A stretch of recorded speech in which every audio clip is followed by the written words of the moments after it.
Starting in 3, 2, 1. And we are live now with the 29th episode of the ESOU podcast with co-host Olibeau featuring special guest Edenprime. Hey. Yeah, and really thank you for coming out to the podcast, Eden. Hopefully you're having a good day. And I guess we're just gonna start. We just usually on our podcast we just kind of chill and just talk about whatever comes to mind. And I also want to learn about who you are and what you do in ESO and all that. So how do you what would you say you do in ESO, or what kind of stuff do you like to do in ESO? I kind of do everything. Okay. I have been playing since 2014, since the beginning, and been a guildmaster of the largest Finnish guild since 2016. So I like to mostly teach new players. Okay. So that's the main thing I do. Trials, PvP, anything in the game really. You said Finnish, right? Like Finland. Yeah. Okay. Yes. That's where I am currently. Yeah. You've heard of it? Yes, Ollie, I've heard of Finland. But I'm just kind of curious. So it seems on EU, it's a bit more pronounced where cultural or language boundaries are, compared to NA at least. NA, most people speak primarily English, even the Asian/Australian guilds. Australians speak English. Really? Well, some form of English. So, yeah. So I'm kind of curious. When you say Finnish guild, is it just Finnish-speaking peoples, or just anyone, but primarily who can communicate. Finnish? Anyone who can communicate in Finnish. You don't have to be living in Finland or be a Finn, nothing like that, but just be able to communicate. We have people who have a little bit of a lower, Estonians, for example. They speak Finnish, but just if you can communicate with us, you can join. Okay. Okay. Are there any people that can't speak English and can only speak Finnish? Yeah, that's what We've had 2 people who know English, and I'm like, how do they play the game? But yeah, I think they just go around clicking things or something. Yeah, I was gonna say there's no Finnish translation of the game. No, and please don't translate it to Finnish. It sounds very, very weird. Yeah. But yeah, basically everyone can speak in English too, but it's just easier in our native language. Okay. So you mentioned the whole English thing and how they know to play the game. Is there a Finnish kind of language pack of some kind or add-on that translates English into Finnish? Okay. No, nothing. All right. But basically everyone, all the younger people in Finland do speak English. Okay. Yeah, so I know that there is a Korean community in ESO, and one of them actually had to make an add-on to translate the in-game stuff to Korean. So I was kind of curious if there was stuff like that, because there's no official support for a lot of languages in this game yet. Well, if you think about how many Koreans there are compared to Finnish people, which is 5 million, I don't think it's worth the effort to start doing that for just Finnish people. I suppose, yeah. Well, yeah. You also mentioned being a guildmaster. How'd that start? Out of curiosity. Well, I started playing ESO I came from WoW, played from 2005 till 2014. I'm not gonna do anything. I'm just gonna be exploring, playing a little bit. Not gonna be joining a guild or anything, because I tend to go hardcore and start raiding and everything. And then I ended up joining a Finnish guild, which initially I thought it was going to be just full of 14-year-old boys, but ended up being over 30-year-old guys, mostly. Yeah. And one person just asked, hey, can someone do this and that? And I'm like, sure, I'm up for it. I have the free time. I got to a guild lead, and then I started, just doing more and more stuff, raid leading, just everything. And in 2016, the previous guildmaster, passed the lead to me. And been leading since. Was there a particular reason why they handed the leadership to you? I think it was just real life stuff. Like they had a wife and kids and work, and just like they said they couldn't meet the demand anymore. Basically, what you would need to do in ESO to keep up with all the changes and everything, even back then. But like how they like know to choose you. So we talked to like raid leads and even some GMs in the past on the podcast, and usually they were just kind of forced to. You know what I mean? Like they had to do it because no one else would do it. Was that the same case, or like? I was kind of leading the guild already. Okay. Guildmaster. Okay. And I kind of made like the initial rules for our guild, and as some people like to say, I introduced bureaucracy, and like wanted to make things more equal and all that sort of stuff. Like I made a calendar, I made us sign up for things, and then like just not like, oh, who's the first? We're gonna have a raffle, and like I was just doing these sort of things even back then, and so it was kind of natural. Like, yeah, you take the lead. So no like drama or anything there. It was just like, you take it now. Okay. I had someone that wanted to take Pathfinders off of me, even though I didn't want to give it away. They tried to. Well, they said I wasn't a very good. They said I wasn't a very good raid leader or guild leader, and I was lazy and not competitive enough to lead like a progression trials guild. It's all true, but you still can't take it out on my hands. It's my guild. Go away. I think there's an expectation that if you're the guild master, you're like the best at everything. You have to be like the best tank, healer, DPS. People come to me like, hey, can you tell me like this DPS spell? I'm like, I don't know. I'm mainly tank, and I'm just a buff bitch most of the time. So, like, but people have that expectation, or like, oh, they're the best. They never make mistakes or anything. Like, no, we're just normal human beings, I'd say. Yeah, I've been told that British guild leaders are not very British guild leaders are not very proactive, and I think that's because, I don't know, as a guild leader, I see my role as kind of like the queen, just to sort of be there in case anything like really kicks off. I'm just kind of sitting there doing nothing, getting tax money for, just showing my face, but I'm not actually doing any work. Oh, okay. So I wonder, do you think that your like style of leadership is influenced by your like background? Okay. Sorry. Yeah. For me, I wouldn't say it's like a Finnish thing at all, because I think Finns are similar to Brits in that just introverted, don't want to say anything when there's issues and stuff. I think it's more about my like parents and my upbringing. Like if you see issues, you tackle with them. You do it rationally. Like you have like maybe arguments, but you still come to like a conclusion, and just like it's just my upbringing. Yeah. Yeah, I would agree. It's in my family too. Like both of my parents are teachers of soft. My mother is a personal trainer, and my dad's a golf teacher, and my siblings also work in like teaching things. And I think it's just part of like who we are. Yeah, you've learned to have some authority. Yeah, basically. That's good. My mom's my idol. It's pretty cool. But yeah, I would definitely agree. Like the upbringing, I think your life background, you know what I mean, determines like how you lead a guild or like lead things for sure. That's why I think some people tend to be a bit more aggressive or more controlling. So they've had abusive that's fine parents. too, in some sense. Well, not abusive.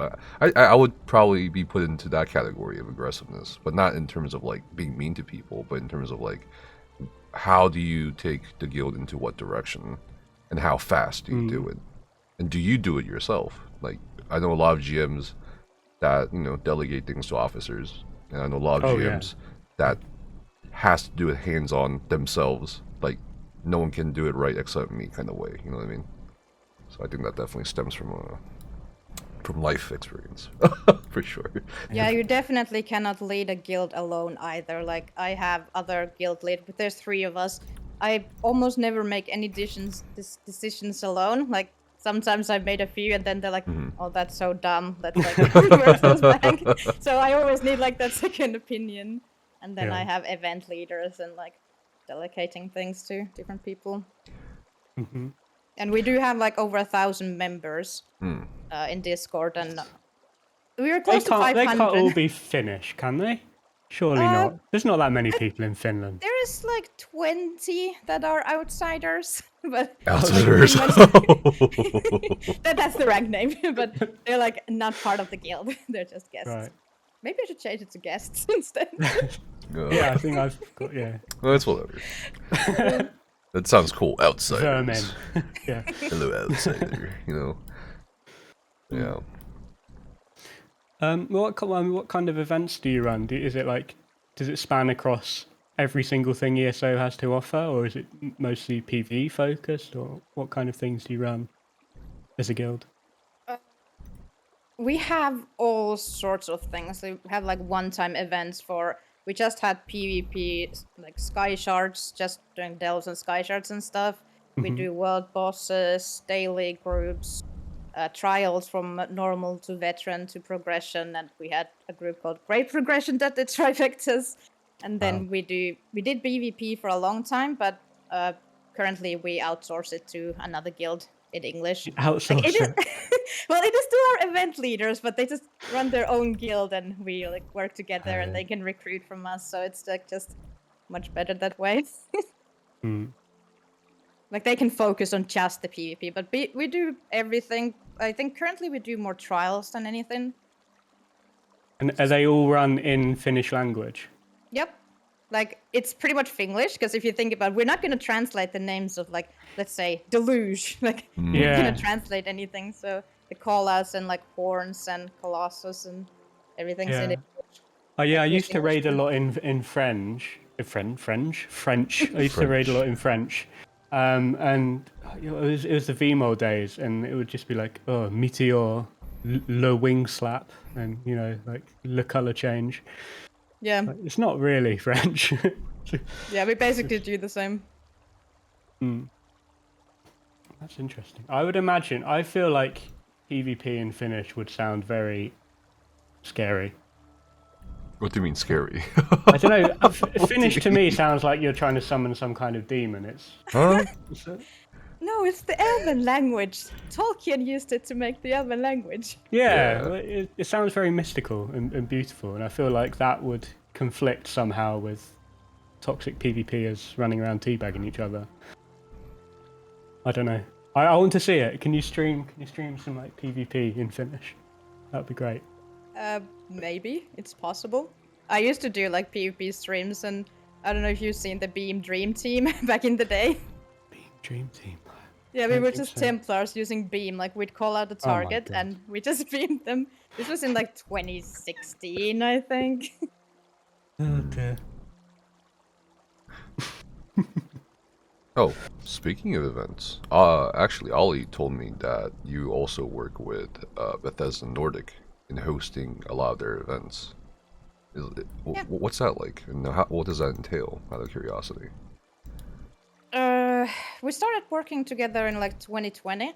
It was like purely by accident. Like Guildy said, "Hey, did you see this community manager is searching for Finnish guilds to work with?" And I just sent a message, and we started working with them. He's like, "Hey, we're the largest Finnish guild." They were like, "Okay." There are several, but we are the largest, most active, and that like, but yeah. We started with just like exploration. I think Braymore came out, then the community manager Anna asked, "Can we do go through like the points of interest, take sky shards and stuff?" And we did that. I streamed it on my Twitch account, and I think that year we did a watch party. We'll have like 70 people on the channel on Discord, and we're watching the Bethesda announcement streams of like new DLCs and such. We'll have giveaways, and they provide codes and all sorts of stuff. I work with a few other streamers, and like we did Stone Garden and whatever the other dungeon was that came out back then, and we do Christmas photos now as well. Like we'll take Nordic guilds. It's not it's not just our guild anymore. It's like all the Nordic guilds we can get into, and we often just come there and be naked, and everyone's like, "Okay, that's a Finn." Okay. It just started as a one-time thing, and now it's an expectation. So like we just have to do it. Like maybe tabards, but that's the only thing. Go to the sauna and slap each other with leaves, twigs. We did have a sauna competition. We went through saunas on stream. Yeah. You mentioned community manager, I believe her name is Anna Erlandson, and she's a really cool person. Yeah, she is. Yeah, she. From my interactions with her anyway on Twitter, she's a really cool person. So it must be like really chill to like organize all this stuff with Bethesda Nordic. And does Nordic encompass like Scandinavia alone, or is there like other parts of the region? Scandinavia and Finland, because Finland is not part of Scandinavia, so it's part of the Nordics, but okay, part of Scandinavia. Just my ignorance. But yeah, I don't think Baltics or anything are in it. It's just like the 5 countries. Oh, don't ask me. Yeah, Iceland and Denmark, I think, count. Iceland, Denmark, Norway, Sweden, Finland, if I'm correct. Well, where else who else is Iceland going to hang out with? No one else wants them. But they're so far away. They're so far away, like geographically. You know, like, yeah. I guess they are Nordic in a sense, right? Like, are they? But I don't think their language is anything similar to anyone else's. Don't start on that. It's like more similar than Finnish. Finnish is a Uralic language, and like there's like 2 sister languages in the whole world, and one of the hardest ones. So, like, Finnish people, we're actually bilingual, supposed to be bilingual. Like we have 2 official languages, Swedish and Finnish, but I never learned Swedish in school. I kind of regret that. But there are actually Swedish-speaking areas in Finland. That's pretty interesting. I didn't know that. I didn't know Swedish was one of the primary languages. Huh. I guess you are next to them. Yeah. A friend of mine went to a Queen concert in Finland recently, and she's taking pictures of in the airport, and it was like Finnish, Swedish, English, which must have been very confusing. Like trying to find your way. Well, I guess at least it's got English on it. Yeah. I thought it was the same in America. Isn't like half the stuff in Spanish as well? I guess it depends where you are. Depends on where you are, for sure. Yeah. In California, I'd imagine lots of stuff's in Spanish. Oh yeah, because you see a lot more cultural, used to be interactions. Yeah. Oh yeah, there's a lot of history there. So while we're talking about, in a sense, guild management and community management, in a sense, as guildmaster, as a player, I've also noticed that you've done some work in regards to, I believe, inclusiveness or non-toxicity in gaming, at least. Can you tell me more about that? Yeah, so when I said that in like the bureaucracy introduced it to the guild, that's basically when it started. I wanted everyone to have an equal footing because I've always played, like, even in WoW, just like in friend groups. I was never the outsider, but when I came as the outsider, I was able to see like how hard it is actually to get into doing, for example, trials, when it's basically an already established group, even back then. So, like, I just wanted everyone to have an equal footing, and it just evolved from that. We started like making the rules, for example, so like no trolling, baiting, etc., like basic stuff.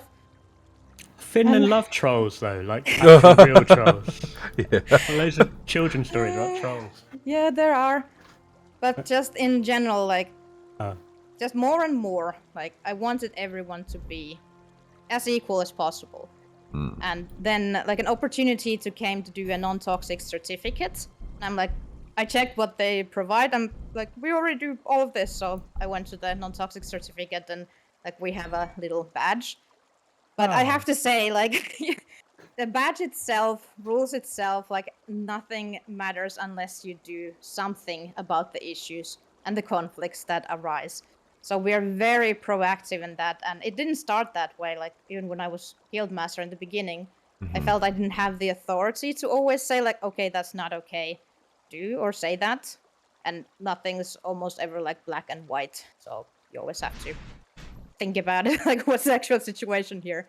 I kind of lost my thought there.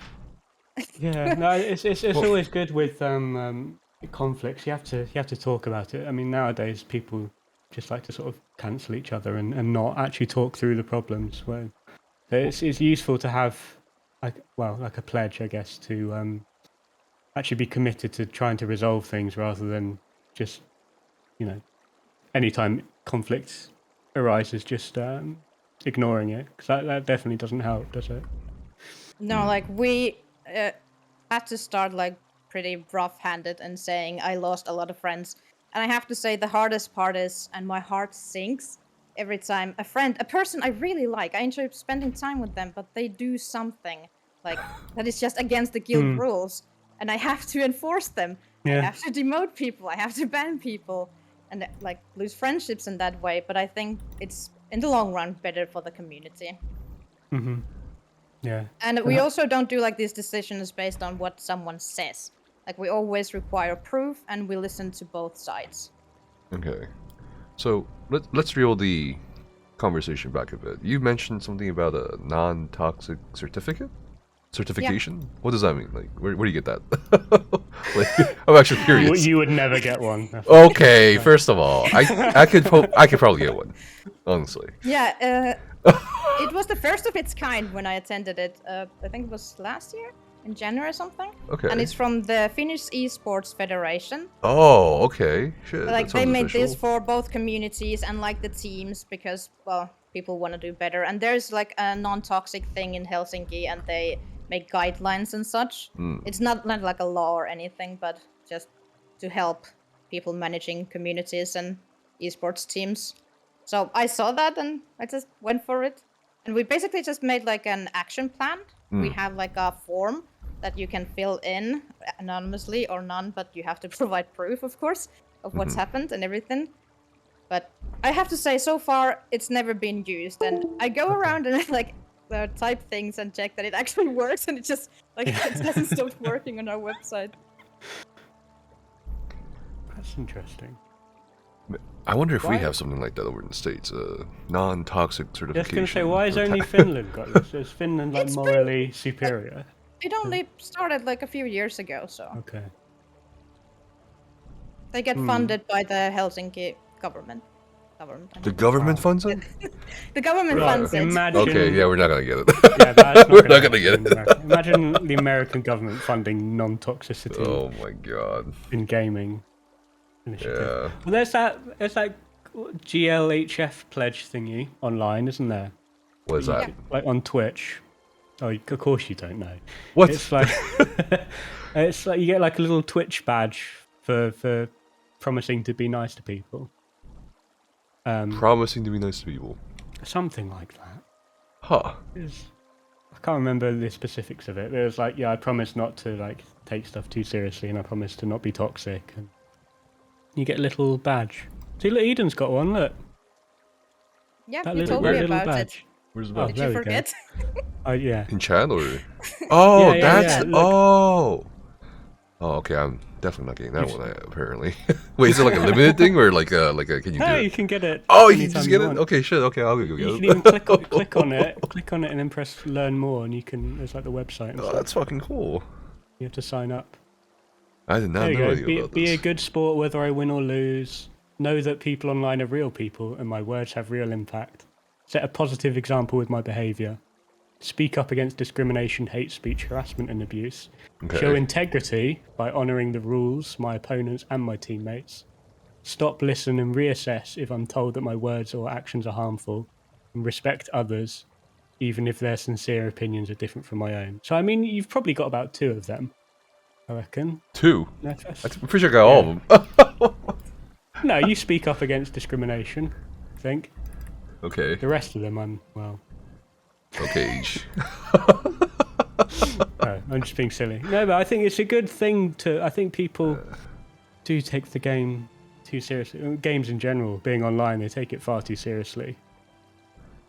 So it's very good that people proactively try and combat that with these pledges and stuff. Okay. Yeah, and I have to say we've gotten to the point where I don't have to step in more than like once a month, maybe say like a little thing, because people know the expectation and they kind of moderate themselves these days. Like someone says, "Hey, that's not okay to say here," like a racist thing or something. Yeah. Yeah, and I mean, if you've already like established your community around those rules, people usually know what they're getting into when they join. Yeah. So it makes it makes it easier in the long run if you set some standards right at the beginning. I feel like that kind of stuff with the boundaries and like all that stuff is in the minority. Because to me, it feels like for the most part, largely, the space of gaming, if you want to call it that, is more, how should I say, loose or open to certain actions and languages that is widely acceptable. It's still, today, you know what I mean? I think it's very common, this is like, I think, an objective reality. I think it's very common for people to accept the usage of, what people are saying is the R word, right? So, and, other words. And then once you start entering the smaller communities, okay, then they have roles. Does that make sense? Like, you see people in zone chat calling stuff, they use all kinds of slurs. So I think that's in like a public space, but then when it's like a smaller community, they tend to behave themselves better. Yeah, and it takes time and effort, like from the community and the leaders, and most people just like, this is a hobby, I'm not gonna do that. I don't know why I chose to, but I do it. Yeah. I think certain words are just much more widely accepted than what a lot of people think, if that makes sense. Like, I think it's also like who you are with. Like, if you're in a small group of friends, that becomes the norm. And when you go outside, you're like, oh, wait, this is not okay anymore. I see that, like, when people join, some people are like, oh, I'm not allowed to say this. What is this community? Like, and then leave. And some people are like, oh, that's actually refreshing. I don't have to listen people, like, being mean to me. Or, like, I can ask a question. Any kind of question, no matter like how dumb it is, and no one makes fun of you, gives you sarcastic answers. People just give you the like real answer. Yeah. Like, people find it refreshing. It's a bit difficult as well because I feel like there's cultural differences like that. I mean the word, the R word, whatever you mentioned. I know in the UK that's that's allowed on Twitch. Exactly. So it's allowed on Twitch, but if for example if you were broadcasting in the UK, if you said that word on TV or radio, you'd never work again. Yeah. Like exactly. People who have English as a second language, they're kind of surprised when I say that. They're like, "Oh, we thought that's just the same as calling someone stupid or an idiot." So it's difficult how to enforce specific things like that when there can be cultural differences. I mean, like, how do you approach that kind of thing? Well, we don't really have cultural differences in our guild. Like, everyone's pretty much in the same mindset, so it's quite easier. Like, it's much harder if there's like an already established group of friends. Let's say someone transfers from console and into PC and comes into our guild, then suddenly they're not allowed to like say things. But I still like to tell people, if you're alone in your friend group, like on a channel, like do whatever. Just don't bring it into our chats. Yeah, I think that's fair enough. Yeah. Yeah. I know whenever people start speaking Finnish to me or in front of me, I always end up swearing because those are the only Finnish words I know. And you get very angry. Well, you don't get angry at me, but you tell me off. Yeah, I just generally don't swear. Like, I swear very little in English as well, but like pretty much nothing in Finnish. I don't know, it just never like were added to my vocabulary, so. Do you pick people up on it in guild chat in Discord? No, it's just very generic. Like, a few of my guildies, and I'd say every third word is like a first word for them. Like, they can speak however they want. It's just like, are they speaking that towards someone else and calling someone out, or is it just part of like they're just speaking about something? It's weird how like Finnish curse words are not the same kind of. They're not in the same way that English curse words are. Like in English, they either mean like shitting or fucking. Usually. Or like, but in Finnish, they're like the devil. What do the other ones mean? I don't want to say them. A lot of pagan words. Like Yeah, they're all like original pagan words, which is yeah, very weird. Well, to English speakers at least. Is it like that in other languages? Is there anything in Korean, Nephus, that... That means what? I don't know. Like, what are the swear words in Korean? It's... the main one is basically fuck or shit. Yeah. Or... And it's weird how, like, countries so far apart, they end up... Okay. What, your parents not being married is in that kind of bastard? No, like, bastard. Right. Or, son of a dog. I think it's a good one. No, not son of a dog. I don't know. Dog? Yeah. Wow. Yeah. Bizarre. Is it bizarre? I mean, I think everyone's got their own unique insults / curses. Yeah. Whatever language. Italian is like pig god. Is a very bad one. Not allowed to say that. But yeah. You also mentioned earlier you need proof when players have to like report incidents or whatever is happening between two camps. And it's I actually have something here where you said full screenshots, video, audio, and or testimonials. Is there like a court system? Like how does that happen? How does that happen? Do the officers like kind of get together and like with both people and be like, okay, blah blah blah blah blah. Okay, and here's 5 years in Finnish jail. I don't know. You have to go and live in this. Or do you do it in private and you're like, okay, these people said this. How do we go forward? Is it like a public thing? Is it like a town square? It's not a public thing. Okay. Like, they provide screenshots to us. Like, multiple times there have been people who say, "Oh, look what this person said to me," like in PvP, and they call them names and like everything. And I'm like, "Can you give me the whole conversation?" Then I get the whole conversation, and they started it. They started calling out, triggered the person, and then they replied. So like, if we had not had the full context, we could have just like banned a person that maybe didn't deserve it. Yeah. But I think it's just fair to people to hear both sides and like. Yes. And like, of course, there's not always proof, but you can still hear both sides, and usually it corroborates the story or it doesn't. Like, just like audio is not something we often have.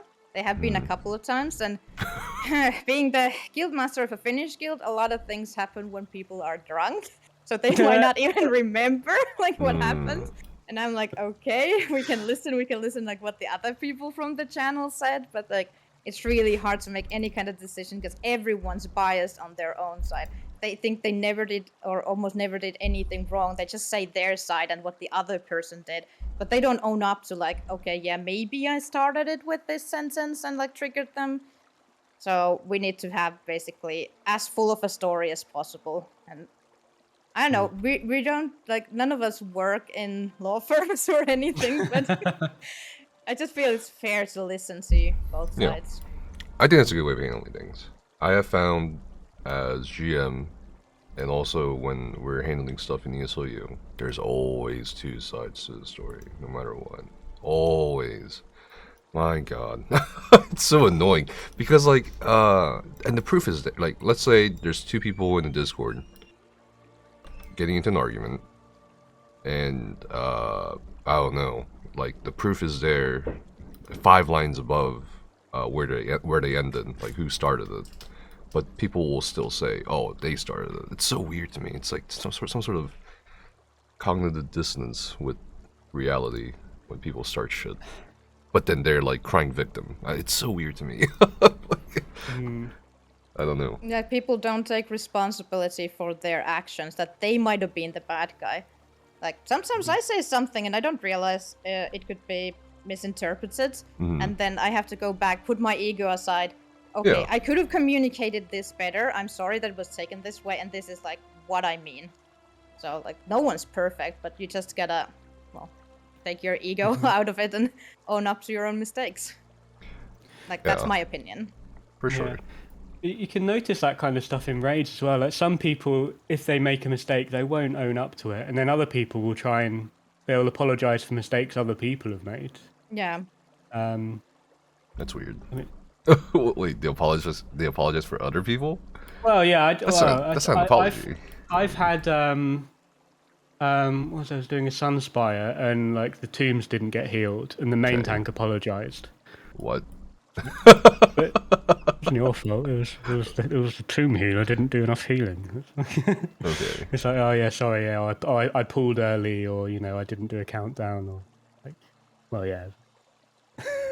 We all know what went wrong. I think in Finland most people blame themselves, like always. Really? Like we're doing a no death.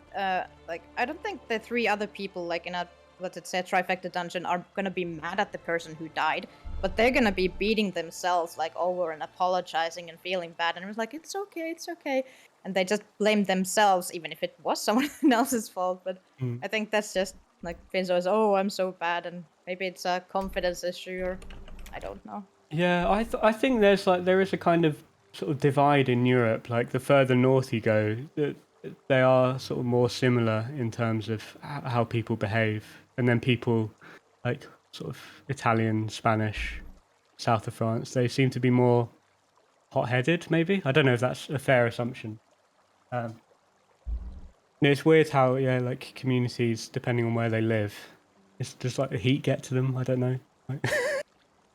We've talked about this before in terms of people coming to raids on time. Northern Europeans will always be on time, whereas people that live on the Mediterranean, they're always late. Because there's nice weather outside. It's light until 10 p.m. Who cares if they turn up 20 minutes late? It's still light outside. The weather's still nice and warm. And we're quite strict about that in Finland. Yeah. So the further north you go, you're expected to be at home on time. You should be inside anyway. It's cold outside and it's dark. What are you doing? Exactly. Yeah. I mean, does that happen in North America? To get these like Californians and Texas people coming late to raids because it's nice and warm outside?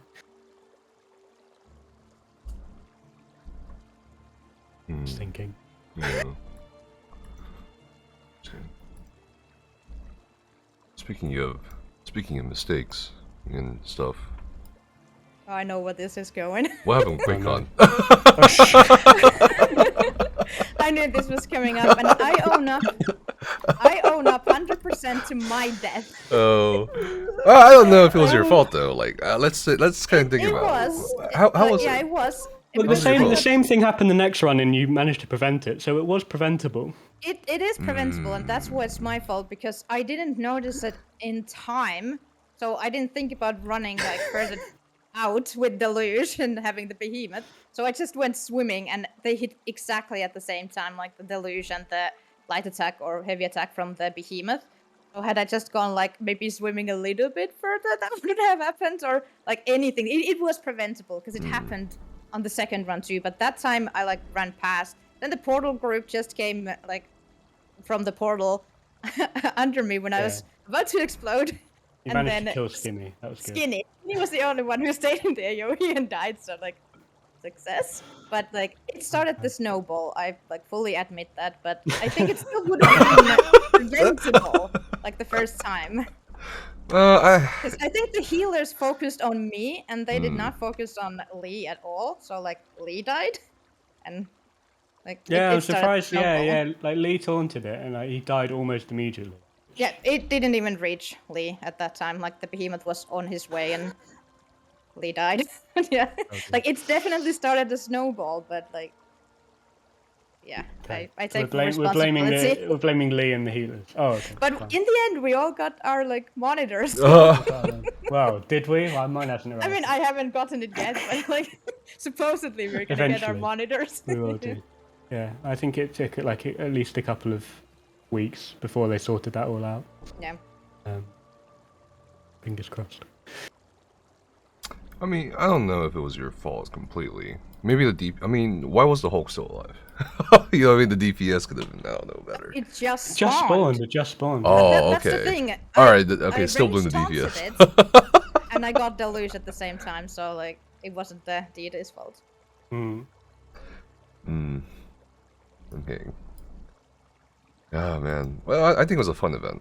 I think it was a fun run. Yeah.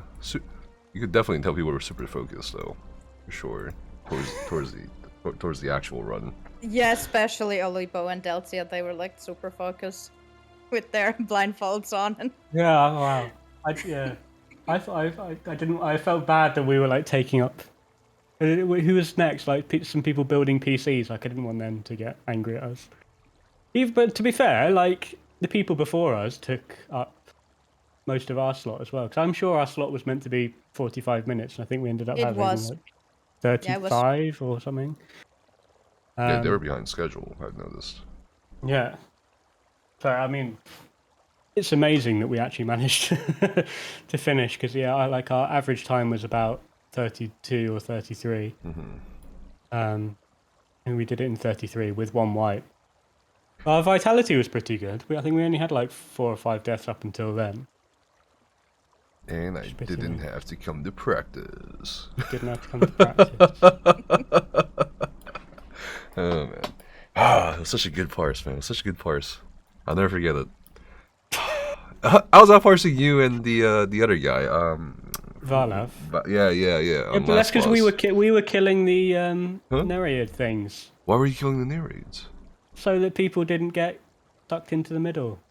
We were playing safe. Oh my god. Never play safe, Ollie. Never play safe. Especially with QuakeCon. When people demand entertainment.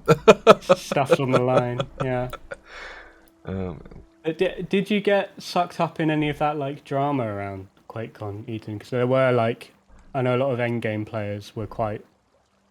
They didn't like the idea of anything that would sort of support Ce-Nex or promote like hard mode, like veteran raiding. Did that cause any waves in the Finnish community at all? Not at all. And like, I didn't even know about it until like I messaged you, because like one person messaged me, did you know like this happened?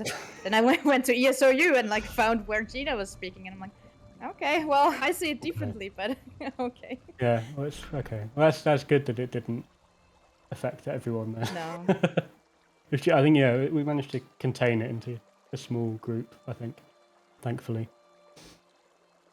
I don't know. I think that sentiment is a bit bigger. I keep getting comments about that on the YouTube video. For that. Oh, really? Yeah. Like, you should have boycotted. I'm just like, you skinny. And there was a comment like, I respect the Asian god. Or like, I miss the Asian god. He wouldn't have gone to QuakeCon. And I showed Asian. I didn't ask him. Well, okay. Well, I showed Asian god that comment, and he was like, I would have gone. And I'm like, okay. Yeah, exactly. So it's like, okay, let's say we boycotted for some fucking reason, even though it's, in my opinion, like unrelated to ESO itself, because ESO is just part of their like collection of IPs, right? There's QuakeCon is named after Quake, right? Yeah, exactly. That's a game. Yeah. There's Skyrim. There's like other like Fallout 76. And this is a small part of it, I feel like, and I think they only had 1 or 2 days for it compared to the other games that had like, how long did it last for? Like 5 days? Was it 4 days? So this year there was only 1 day of non-QuakeCon stuff. So the Thursday was non-QuakeCon, and then Friday and Saturday were just Quake. Okay, well then, yeah, again, maybe small like part. Doom as well. But let's say we boycotted it. You, me, Skinny, Eden here, and fucking everybody, and Lee, right? Why wouldn't they be able to find 12 other people? You know what I mean? Yeah, and the developers are well aware that Update 35 was fairly unpopular amongst. Oh yeah, I'm very sure that they're very aware. Yeah, well, they don't need to be told that. Like us boycotting it's not going to make a difference, right? You know, it's like a fun event. We raised like $3,000 or something for charity. It's pretty fucking good. Yeah. It was pretty fast too. Like I thought you'd be blindfolded at like the last boss and have deluge or something, and have to just run somewhere. But you were blindfolded on like the first boss. Yeah. I think that comes down to what we talked about earlier, like people taking the game too seriously and not really treating other people like they would treat people in real life, especially in terms of how people speak to the developers sometimes. And I know it can be frustrating when updates aren't the way you want them to be, but resorting to like personal insults and things like that, it's never okay. You see those screenshots I put in faculty in ESOU? No, what of people saying? Oh, dude, insulting stuff directly to people. People are sending shit to me, and then people are sending shit to the devs through me. You know what I mean? Like, people are insulting me, the shit out of me. And there's so many comments like that. And then there's other people insulting the devs through me. You know what I mean? They're like, I don't know why they, you know what I mean? The literal death threats, actually. And of course, like, you know, those comments are removed. Yeah. Hopefully. But yeah, people take this shit too seriously. Yeah. But it sounds like you've got it locked down in the Finnish community, Eden. Why are we suffering with all this junk? We need to get this non-toxicity pledge, Nefes, and then we won't have to do any of this. This was actually the first time I've seen someone in our chat like say something mean towards the developers. Like, I had to say like that's not okay to say. Like one person said that.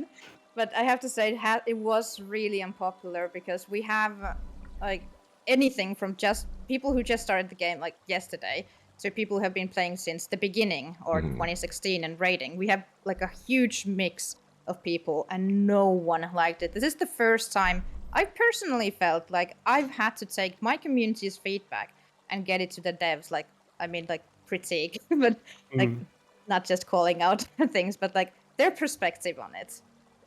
People who had just gotten into veteran content, like we have quite a low bar, but now it's even harder. And I haven't been in our raids, but I've heard there are issues healing and DPS and like mechanics are much harder because we have quite average players. We have people who like just start raiding. Like it's their first vet raid ever with us and they're struggling now. Yeah. I mean, this is exactly what I told Finn and said in my videos, and all of us were saying the exact same thing. Hey, you know, for us who are the in-game players, or like who are people doing all this crazy shit, you guys don't like it, obviously, because they called us they call our damage obscene, right? They don't like it. They don't like the fact that we can skip mechanics and stuff like that. Hey, you know, we can adapt. You know that, right? Like, yeah, exactly. Like people who play the game regularly will just play we can. It differently. People the question isn't just like Morrowind. The question wasn't about if we can adapt. The question was, do we want to adapt? Same thing for Morrowind, right?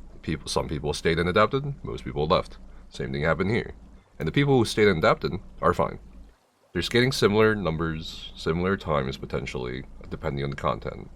They can still probably get certain achievements.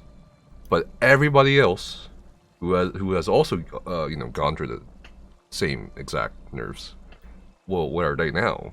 And I've been keeping an eye out, and a lot of groups seem to be struggling to do what they were doing last patch. So they have to readjust, and it takes longer for mid-tier groups to adjust compared to like endgame groups, right? Because you have to figure it out because they don't have everybody testing, unlike some teams, right?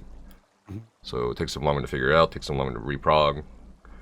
And also, like, the other issue is a lot of groups can't seem to fill rosters anymore. So you can't even raid. Yeah. You're lucky if you can find a group that can raid consistently with consistent people. So that's pretty bad. Yeah, I mean, like I tried Warden again this patch because I know I was playing Warden at QuakeCon, and it's like so different that I've changed back to Dragon Knight. But there's lots of people where they only play one character, and if it's not enjoyable this patch, then what are they going to do? They're probably going to stop playing. So I don't know. I think it's very surprising that with all the feedback that they've got, that it's changed a lot from week 1 PTS, but it still seems perhaps like an unnecessary change, potentially. Especially as we're kind of doing similar damage anyway, it's just a bit different.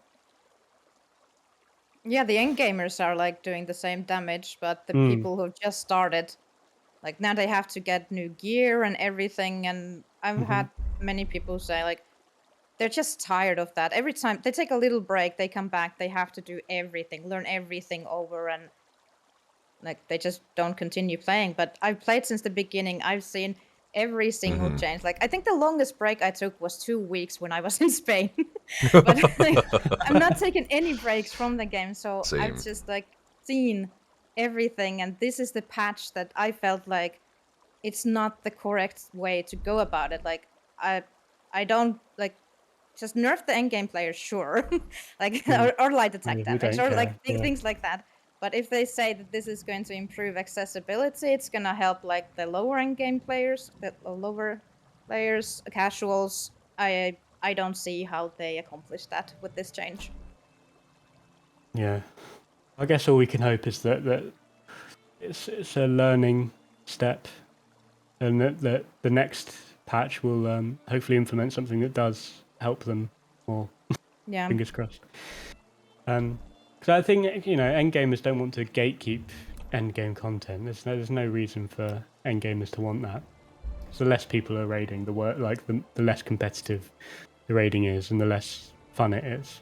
People want to be able to have lots of teams playing end game hard mode content, lots of people to like, compete against, things like that. So I think everyone from the top to the bottom is encouraging the game to be more accessible, have better ways to get into raiding and end-game content. Yeah, I mean, everyone wins. Exactly, yeah. Yeah. Even the people selling carries win if there's more raiders. Well, right now I'm running... True. Right now, I'm helping run the largest carry server. In terms of volume, we're getting, after update 35, close to 1 billion in gold in sales a week. 1 billion. Okay. No, But an American billion's different from the British. No, it's a billion. 100 million. With a B, alright? Yeah, no, but is that 100 million or is that 1,000 million? What?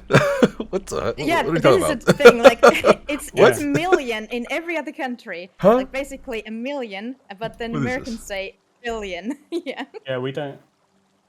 Yeah. You don't say billion? No. Trillion? Trillion. Yeah.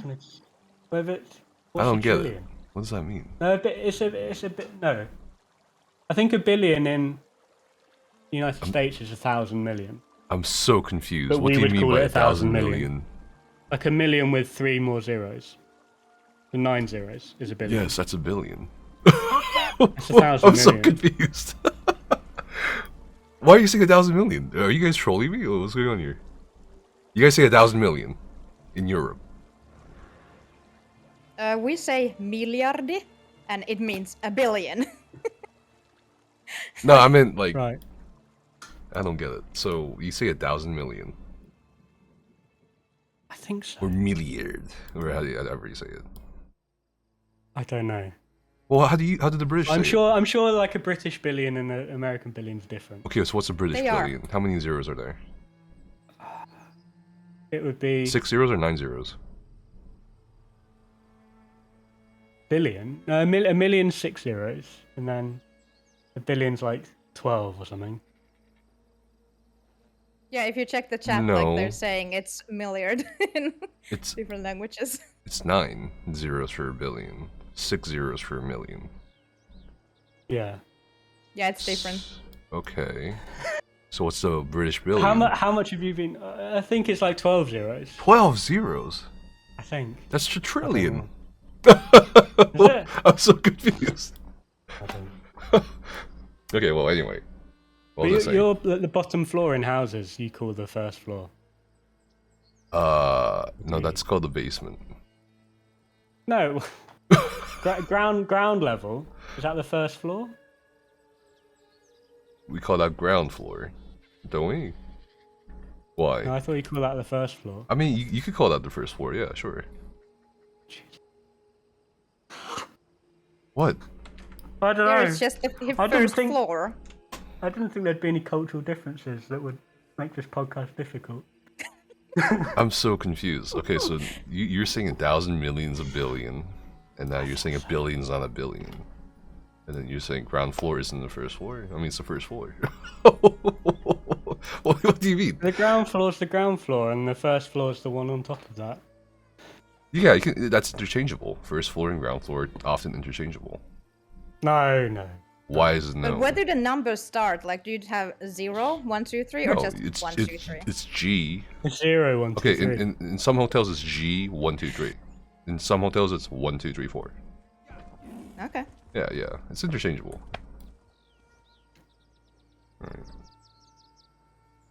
Alright. What other cultural differences are you not talking to me about? There's loads. Like what? There's far too many. I mean, we call what French fries. We call it chips. Chips. Trousers. Actually, that's the point. So I know a lot of, say in Europe, people will, at least historically, they would use British English instead of American English. But I've seen like nowadays, in like the last 20 years, people who have English as a second language, it will be like American English. Like, what do you call chips? And do you use chips and crisps, or what? How do you do it? Were you asking me? Like, yeah. I say both of them because in Finnish schools they teach the British English, and then like in parentheses it's like this is what the Americans call it. And my husband is American, and he hates if I call chips crisps or something. Okay. Are pants, or are they trousers, or are they underpants? They're just pants. Mm. But we consume so much American media that it is, I think, shifting to just the American words. Yeah. Yeah. Anyway, so what was your point again? Okay, you made a billion in. Yeah. Okay. So it's like right now, mostly the people who are doing all that is maybe anywhere between 30 to 50, the same 30 to 50 people. So if we had more raiders, it'd be a lot easier. For sure. Yeah. Everyone wins at any level, whether you're selling carries, buying carries, whatever, right? Or doing progression, or going for a trifecta, score pushing. But numbers are pretty down, unfortunately, and I hate that. Yeah. Oops. What was that? Were you cooking something? No. I had a little. I've been upgrading my case fans. I have like a leftover screw, which probably should be in there.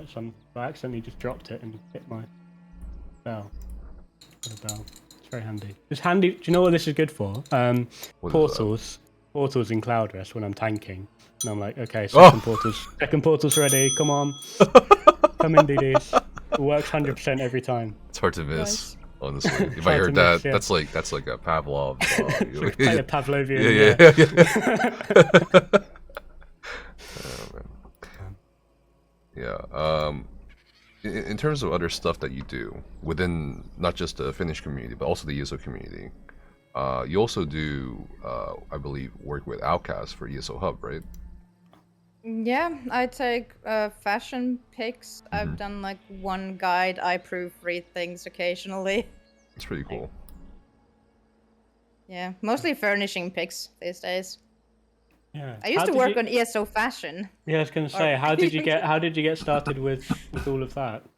Back when Homestead was coming, there was no item preview, like a furnishing preview.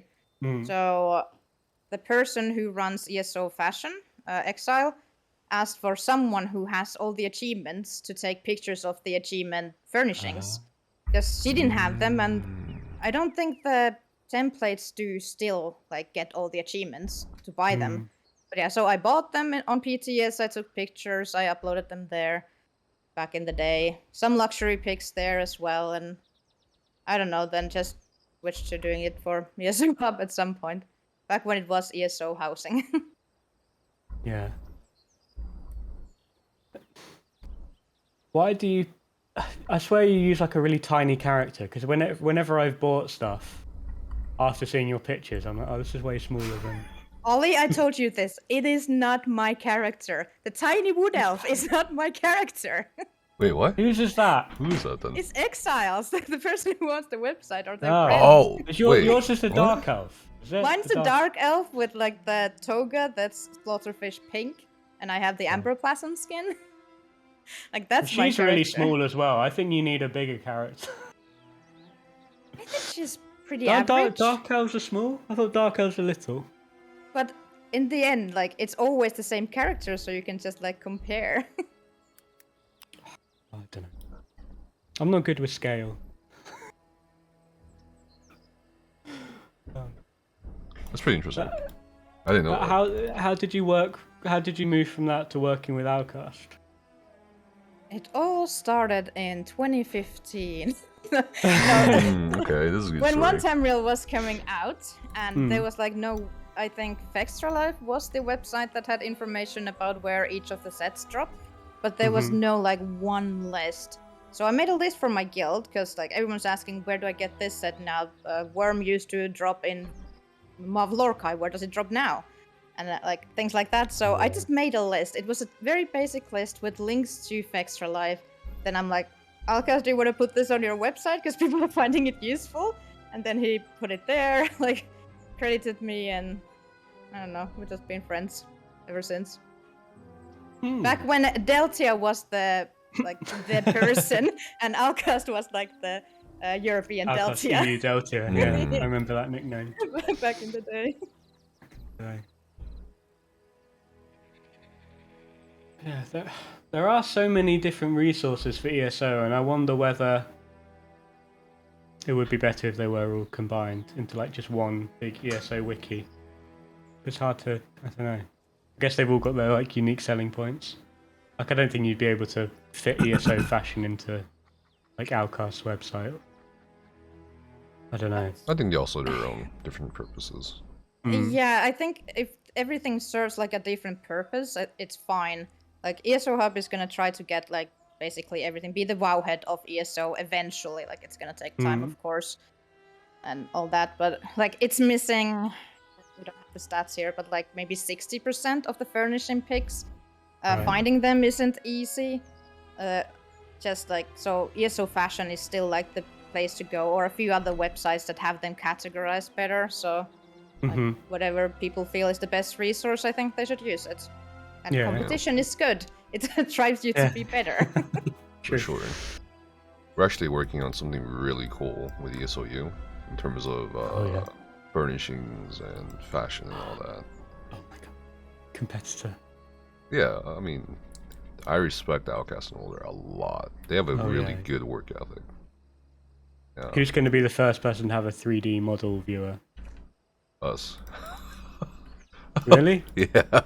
What for like how do they even do that? Like would that like for costumes that you can make? Do you reckon you could do that? Yeah. So the person working on Projan, he found yesterday that there are 193,000 unique models in the game. Okay. That's insane, and that includes like things like rocks, trees, and stuff like that. So you're gonna have to parse through all that, see, to filter through it and see what maybe people want to see. So we have like interesting idea, like, what if we could pull a furnishing 3D model, right?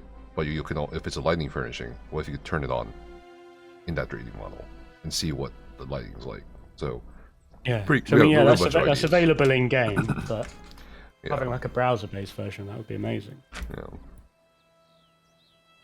I have all these crazy ideas for the website, and hopefully we can do some of them, or all of them, hopefully. Yeah.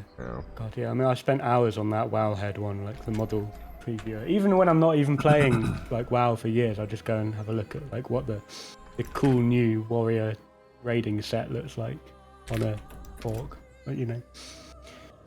Yeah, it would be great if, this is like the space race. Do it. Space race. See who can get the 3D model viewer first. That's not even the thing I want the most either. Like, I want other shit, honestly. Okay. Yeah. So we'll see. It's all about time. Yeah. Laborious. Yeah. I mean, how long does it take to like do the screenshots for the furnishings and housing stuff? Oh, are you asking me? Yeah. So yeah. Usually when PTS hits, if I have the time, it's like I can do it in a day if I just dedicate the whole day, but I do it like in parts.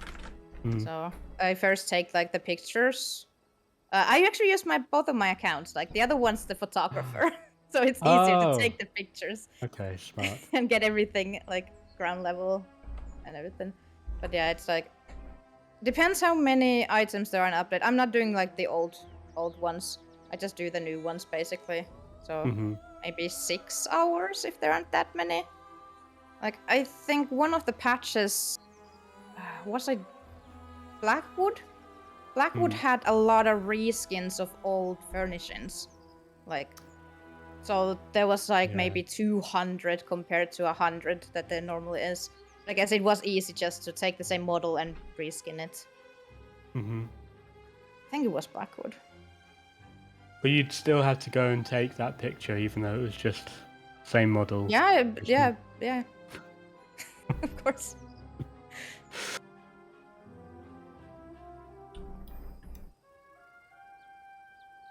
I don't think I could do that. That sounds like so much. That sounds so repetitive. What? Do you do it on the PTS? You must do it on the PTS, right? Yeah, on the PTS, because you get like everything there. How well decorated is your house on live? Out of curiosity. It's true. Yeah, I've not seen. Well, you haven't seen Don't her go house? into my house. Wait, why? Why not? We had a virtual meetup, and I made like a little jumping puzzle there. Then I saved everything on like the what's the add-on? EHT, Essential Housing Tools.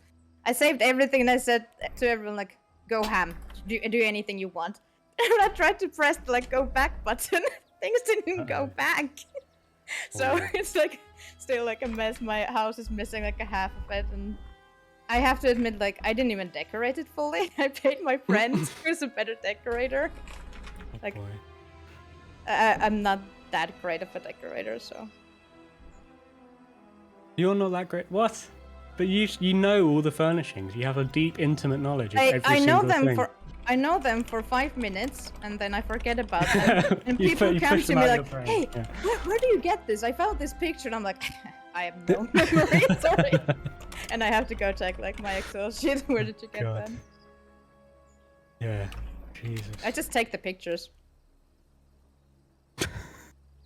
I'm the photographer. What's your favorite part of ESO?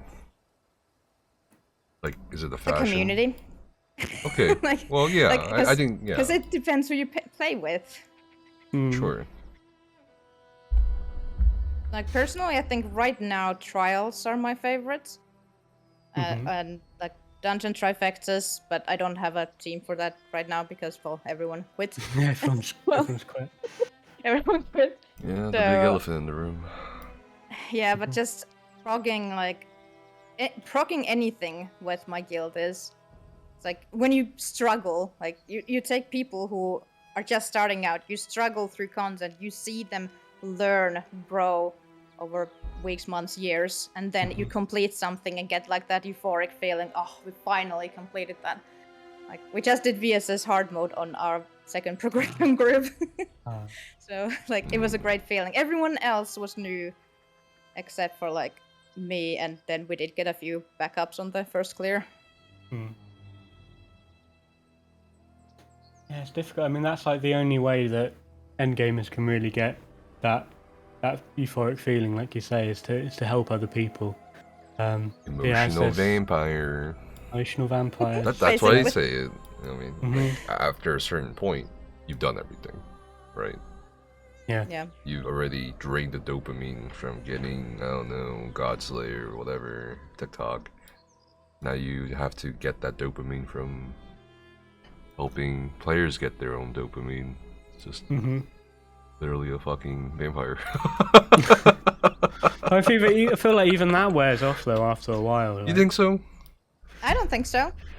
I like to think like I am the old person, and then like a young person comes all excited and gets me excited again, and basically that's how it works for me. Yeah. I don't know, like when I complete a dungeon or trial trifecta, like the second, third, fourth time, I think it's more like relief than pleasure. It's just like, oh, thank God I can go and do something else now. I don't have to keep turning up to this every week. I don't know, maybe I'm becoming bitter. Maybe I've done too many trials. I think I resent that there's not enough people to play endgame that I enjoy playing with anymore at the moment, or at least this patch certainly. Like, I don't feel like I could make a team of like 11 other people that don't take it too seriously but are also capable of doing hard mode smoothly. So I don't know, whenever I have to, I mean I enjoy the training groups and like I'm not going to bash them, but it's frustrating when you see other people making mistakes that you know you wouldn't make. Okay. Should you... Am I a toxic elitist? No. I mean, I think that's a large part of the reasons why people don't go back. Does that make sense? Like, you start from point A and go to point D, but that's your journey, right? As a raider, you go through all the growing pains. You go through the roster prog. You go through all the achievements. You make the mistakes. You see people make mistakes, and you grow together. And then when you get to when you get to the destination, how often do people actually go back to point A and help other people? You know what I mean? It's just like, well, why would you? In a sense. Yeah. Unless you're doing Aetherian Archive hard mode since 2014 and still do it, so I go back. But it takes like a mentality, a certain mentality, more of a teacher mentality. Like, I'm not there to prog for myself. I'm like helping these people. And since we get like first timers, we don't actually require any clears in any trials into our guild, like groups. Like, you don't need to know the mechanics. They're all taught, and we go like just little by little. So we're more for like a stepping stone. Like, once you want to go to that higher group, do trifects and other stuff, you go from normal, vet, hard mode, and then you can like apply to other guilds. So I've kind of like, it was hard in the beginning, I'd say back in 2016, 2017. But once I got that mentality that like I'm not gonna be farming or doing this with like a high end game core group, I'm gonna be teaching these players. I don't feel bitterness or anything. I do get sometimes frustration. Like, if everyone knows what to do, we've done this several times and suddenly we can't do it anymore. It's like, oh, this is a bit frustrating. But I never let it show or like in my voice or anything. It's like, okay, let's try again. And I don't hash out things like what went wrong, what went wrong. Like, if everyone knows what to do, I'm like, okay, another pull, another pull, another pull until it goes. Yeah. Unfortunately, most people don't have that mentality. No. And there's also a reason why there aren't that many raid leads. Yeah. And that's why update 34.5 was so devastating, because we lost so many raid leads. So do you think that mentality is something that you can like nurture in other people, or do you think it's they either have it or they don't? That's a tough question. I think it's a combination of like, oh, I don't know, actually, not a combination. I think that's just kind of like your life experience.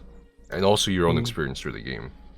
That determines that trait or mentality. You know what I mean? Like, let's say, I don't know, I can easily say I've met people that were mistreated.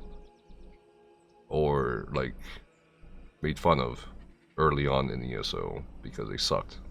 Right? But then they took that.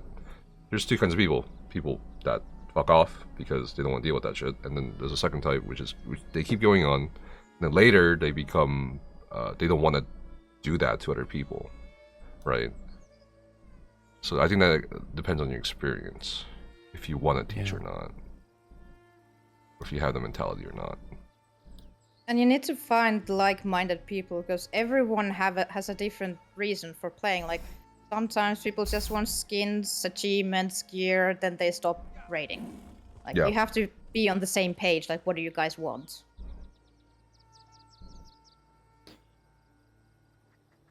And like, those are all valid ways to play. Like, you just gotta find those group of people who like, okay, we're gonna do this until everyone has this achievement, and like, then stop. And not like, okay, I got my achievement, and okay, bye.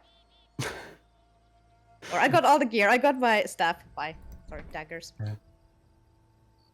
I'm always very jealous of those people that come to like a prog as a fill for one night and they get the achievement and then disappear. That's very unfair.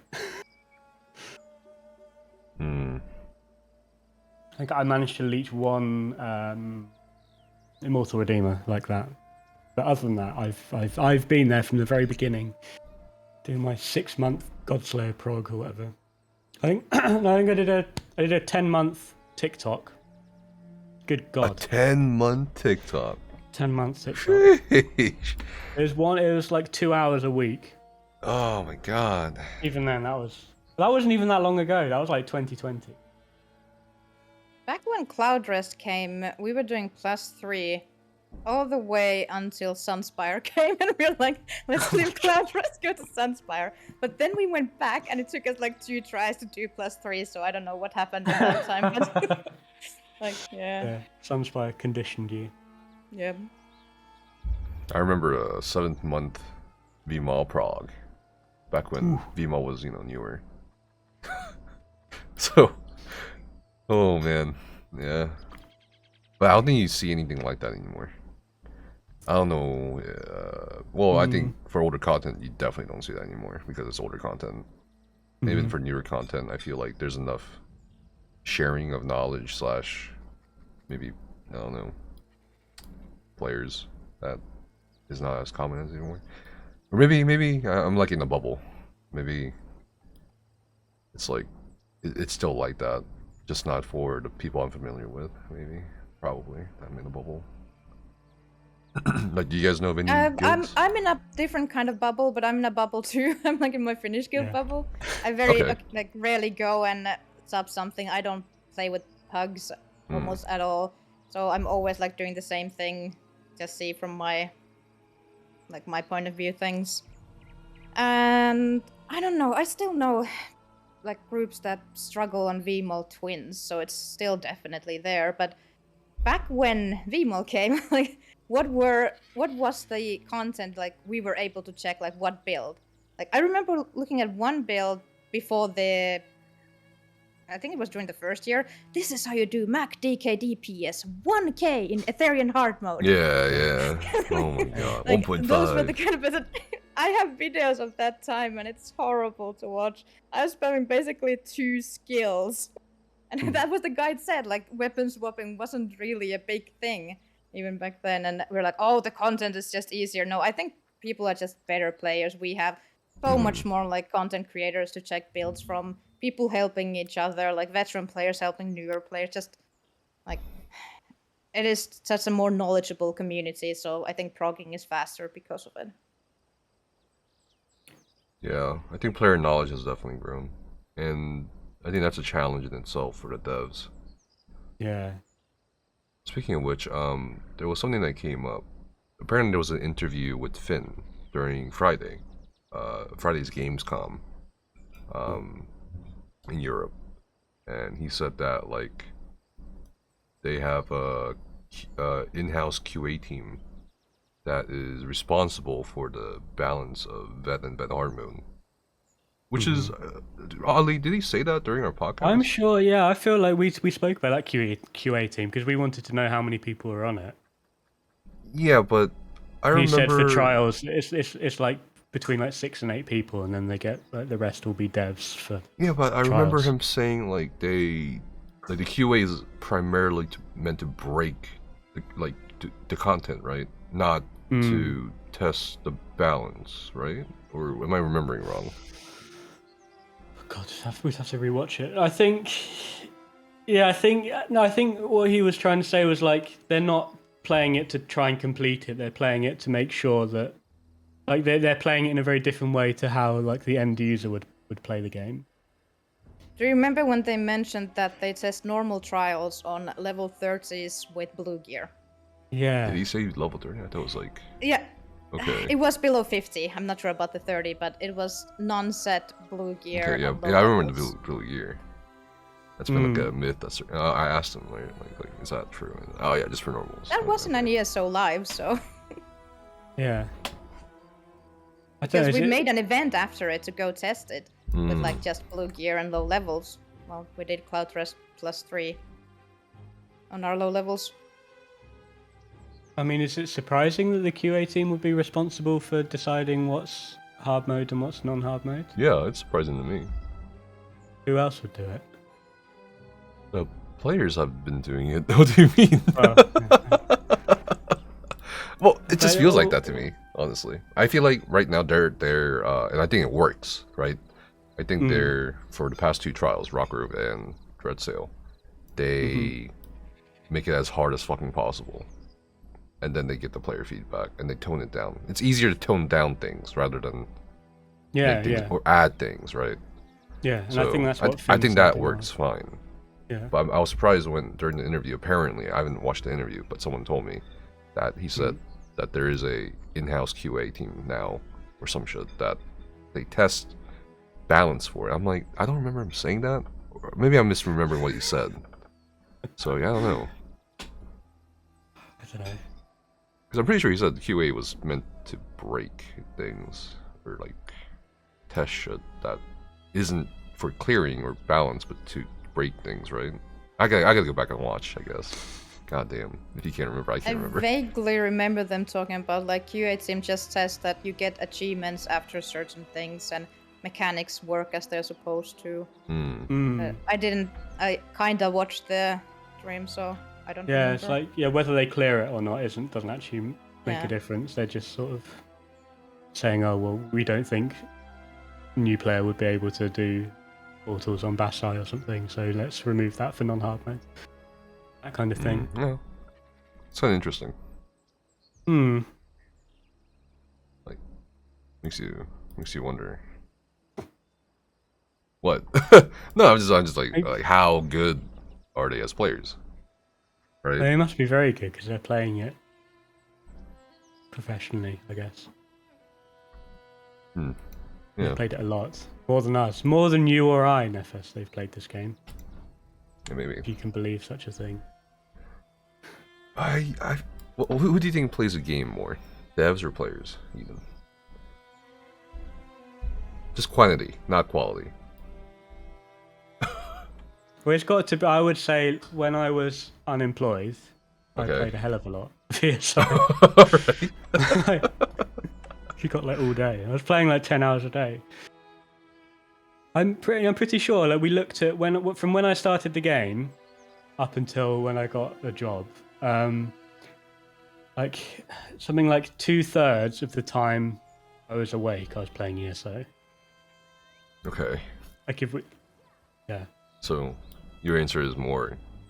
Players are more. Definitely players. Quantity wise. Okay. What about you? You think more or less or the same?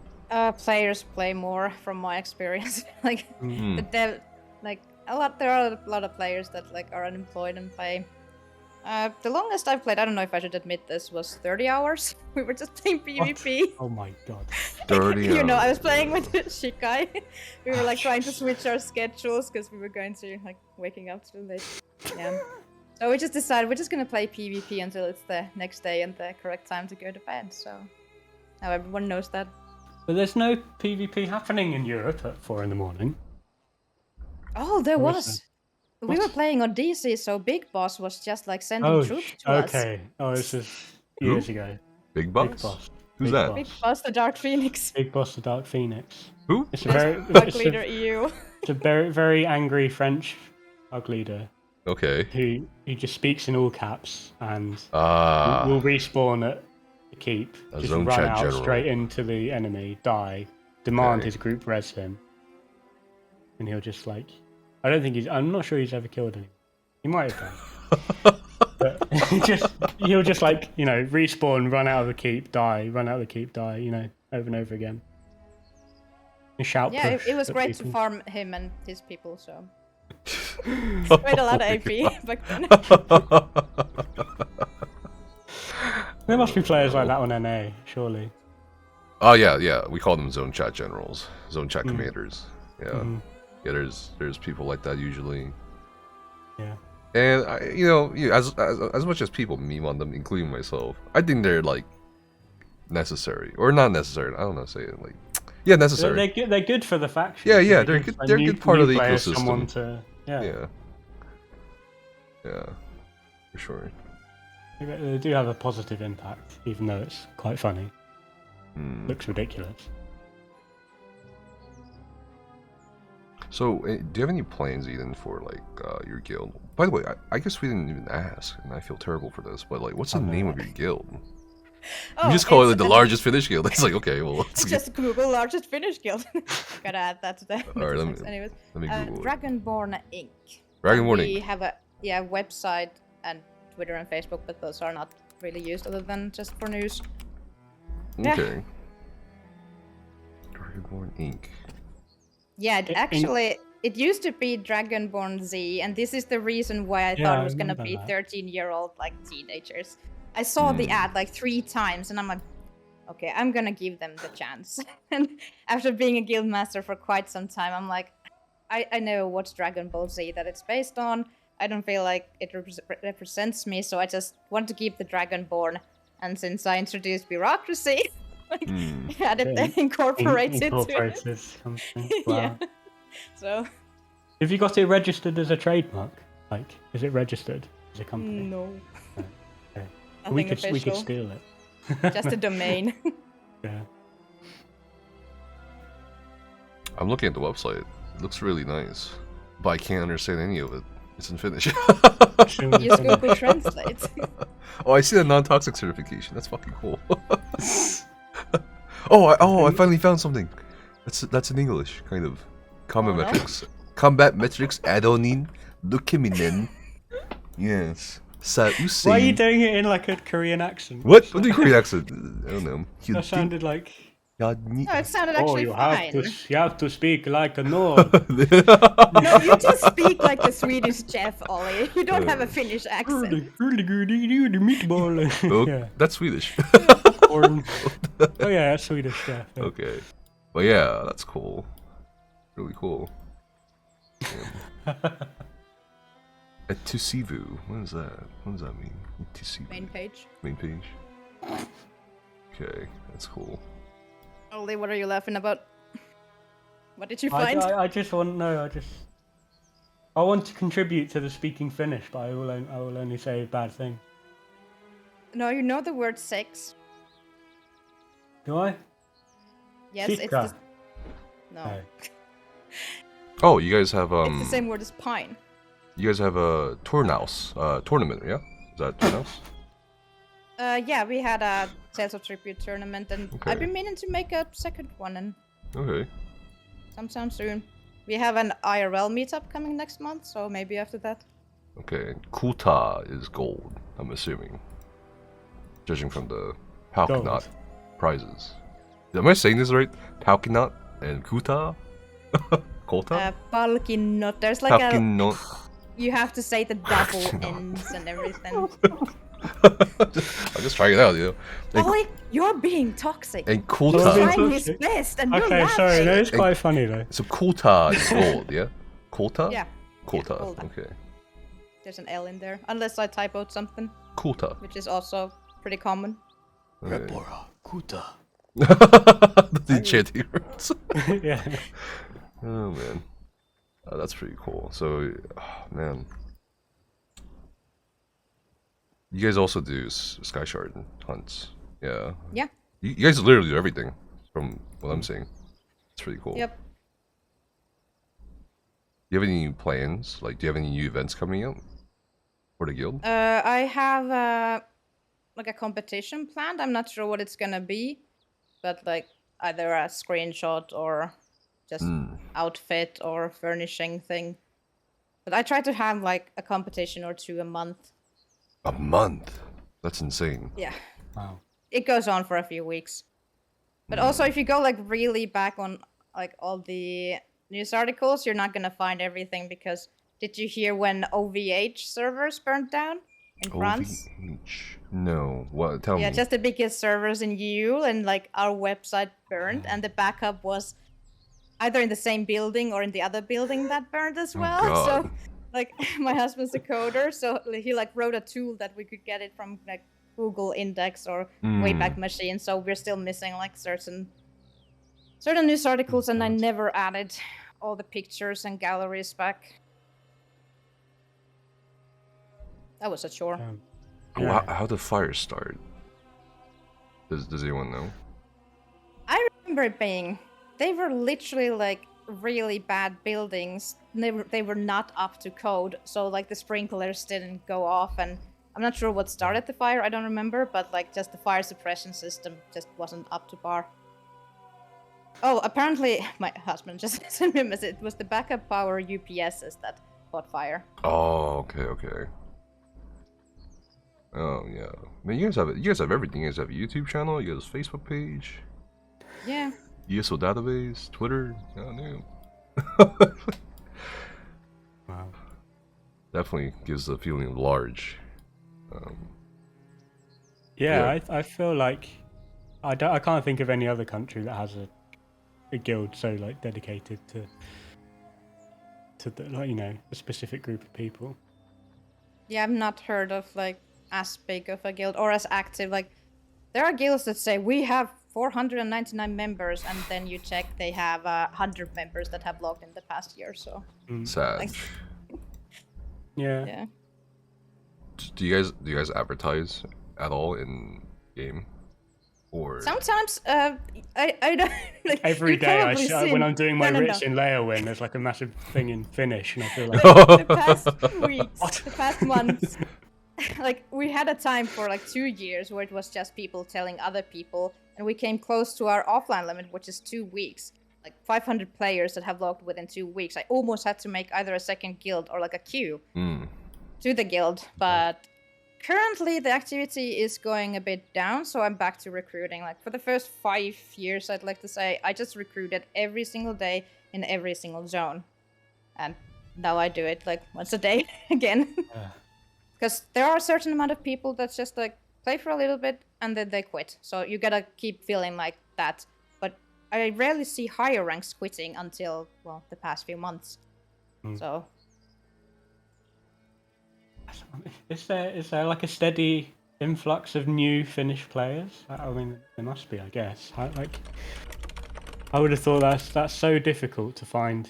I find it difficult to find just any players, let alone Finnish language players. Like, I don't know where they all come from, but it's about like I kick about 10 people a week because I get 10 new people, approximately. Sometimes less, sometimes more.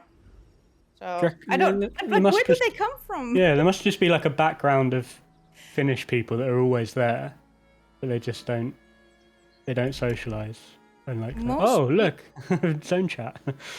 In Finnish. Yeah, and most people have actually not played an MMO like previously, because you can instantly tell. The ones who haven't played an MMO like basically never say anything in chat, and the one who has played MMO like comes to the voice channel and like, hey, how you doing? And it's very unnatural for a Finnish person to do that unless they have an MMO background. But yeah, we have like just all sorts of people. Like we have moms, dads, seniors, anything between 18 and I'd say around 60-year-olds, and everyone plays together. Wow. Do you ever do like meetups, in-person meetups? Have you done any of those? Yeah, twice a year we like rent some cabins and for a weekend, and we have one coming up in a couple of weeks. Okay.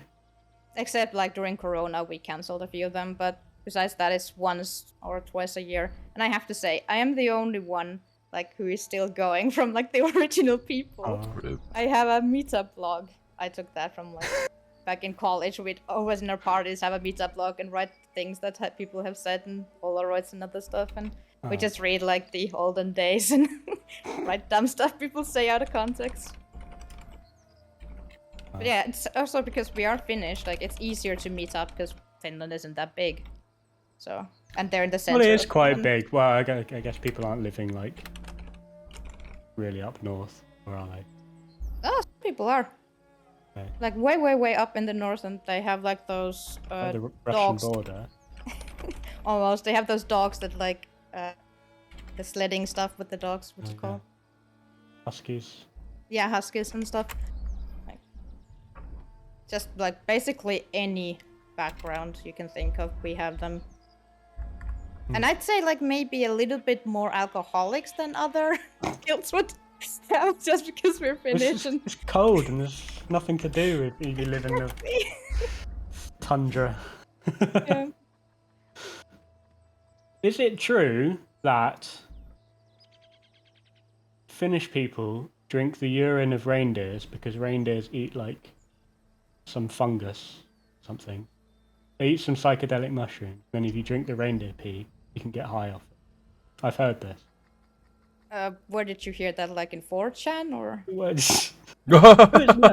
was on like a British TV show. Oh, get his ass. I don't actually know. Like I've not heard that before. So. Okay. Try next time you see a reindeer. Try drinking its pee.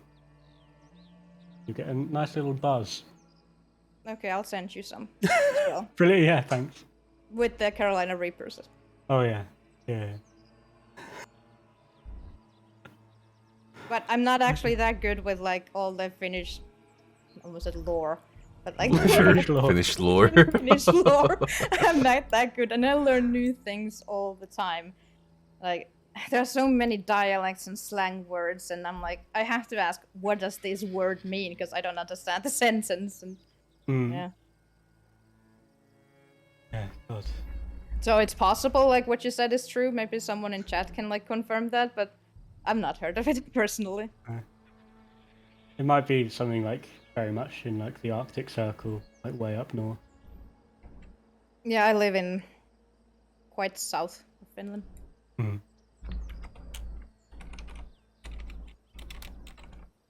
What advice would you give to like people right now who are guild masters or are trying to become guild masters? Like, if you had to like give advice from all of your years of experience as a GM at this point. Don't take things personally. That is like the biggest thing I had to learn, because I've been quite liked my whole life, and then when I became a guild master, suddenly I think I'm doing everything correctly. My moral is correct, and people still hate me. Like, you just have to accept that. Like, you have to accept critique as well. Like, it is really important to have like a good relations with everyone. So I don't know. That's quite of a big question. I wasn't prepared. Yeah. Well, I mean, we can think about it. We can talk through it. Yeah. Yeah, just do what you think is best. Consult other people if you're not sure. Don't just start like take a deep breath and go away from your computer if you start getting frustrated or annoyed at something. I have those times, like, I haven't eaten in a long time, I slept badly, and I'm like, oh, that is so annoying, and then I know, okay, I'm just gonna log out, go eat, do other things. But mainly don't take things personally. Have people you can talk with, delegate. Don't try to do everything alone. That's another mistake I tried to do. I was leading 7 events a week back in 2016, like PvP, trials, just everything. Got a bit of a burnout. Like, don't do that. I can just go over all my mistakes. Yeah, it's okay to make mistakes because it's how you learn, right? And I think people don't get as angry as you might think when guild leaders make mistakes. I think mature people will understand that everyone makes mistakes, adults make mistakes. So, you don't need to feel too bad about making some mistakes as long as you make some efforts to fix them and you learn from them. Yeah, remember to listen to people if there is any point, like in their sentences to you, whatever they're saying. Like, even if they hate you, they're criticizing you, they're calling you out for something. Try to see if there is a little bit of truth, like to something that you can change, and be ready to change as well. Like, don't be too set in your ways. We've always done this. We are going to continue doing this. Be like, okay, maybe it is time to like change things up a bit. Yeah, because I mean, even if someone's being like perceived as toxic, they're probably exaggerating a problem that there is something that you might need to work on. So. Yeah, like there was a person who was writing really passive-aggressive comments, like something I've said. So I just messaged them like, "Hey, what's the dealio?"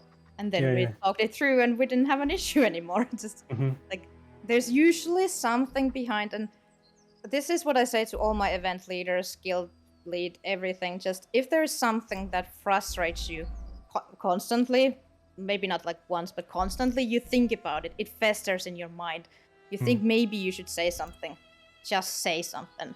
Like, I've had situations where people don't say they have an issue with someone or something we do, and then they explode, like, why do you do this? And I'm like, where did this come from? Yeah.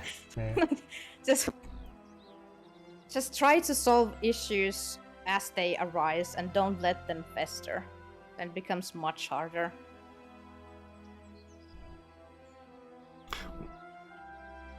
I can see that like why you're not taking things personally. But what happens if they are trying to make it personal? Do you still, you know what I mean? I'm sure you've. They have. I've been called names. Yeah, I've been kicked yeah, out of our own same. WhatsApp group. I think my favorite words. I'm bitter and salty. Bitter and Those salty. Those are my favorite words. And like just so many names. I just try to take it with like it tells me more about them than me. I'd say initially when I was just starting out guild leading, I took it very personally. Like I was very sad about it, and I still listen to it, and it still affects me. But like I've just grown that shell. Like just, you get it with time. You, like I'd say the biggest learning experience is just to be how to be a good guild master. Like I put this in my CV or resume in America. Like I am like the guild master. I lead this community. Like it's taught me so much about solving conflicts, making rules, listening to people, just everything. And if you're unsure if that there are like other issues in your guild, and people don't generally say it directly, like I've noticed that you can make an anonymous questionnaire and people can like rate things. That's a great tool to use as well. Yeah, I think people underestimate how useful it is to be in like a guild leader position. Like it's good for like the rest of your life outside of the game as well. You know, there's so many skills you learn. Like you say, like conflict resolution, all this kind of. I've got it on my CV as well. Like being a guild leader of international team of whatever. They're all useful skills. I think. Yeah, it tells about people. Yeah, and I think employers are becoming a little bit more aware nowadays, thankfully. That people do play video games, and it's not like a negative thing. There is stuff to learn from it. It can be positive. Yeah, I think really being a guild master has helped like me create me, my ego, like myself.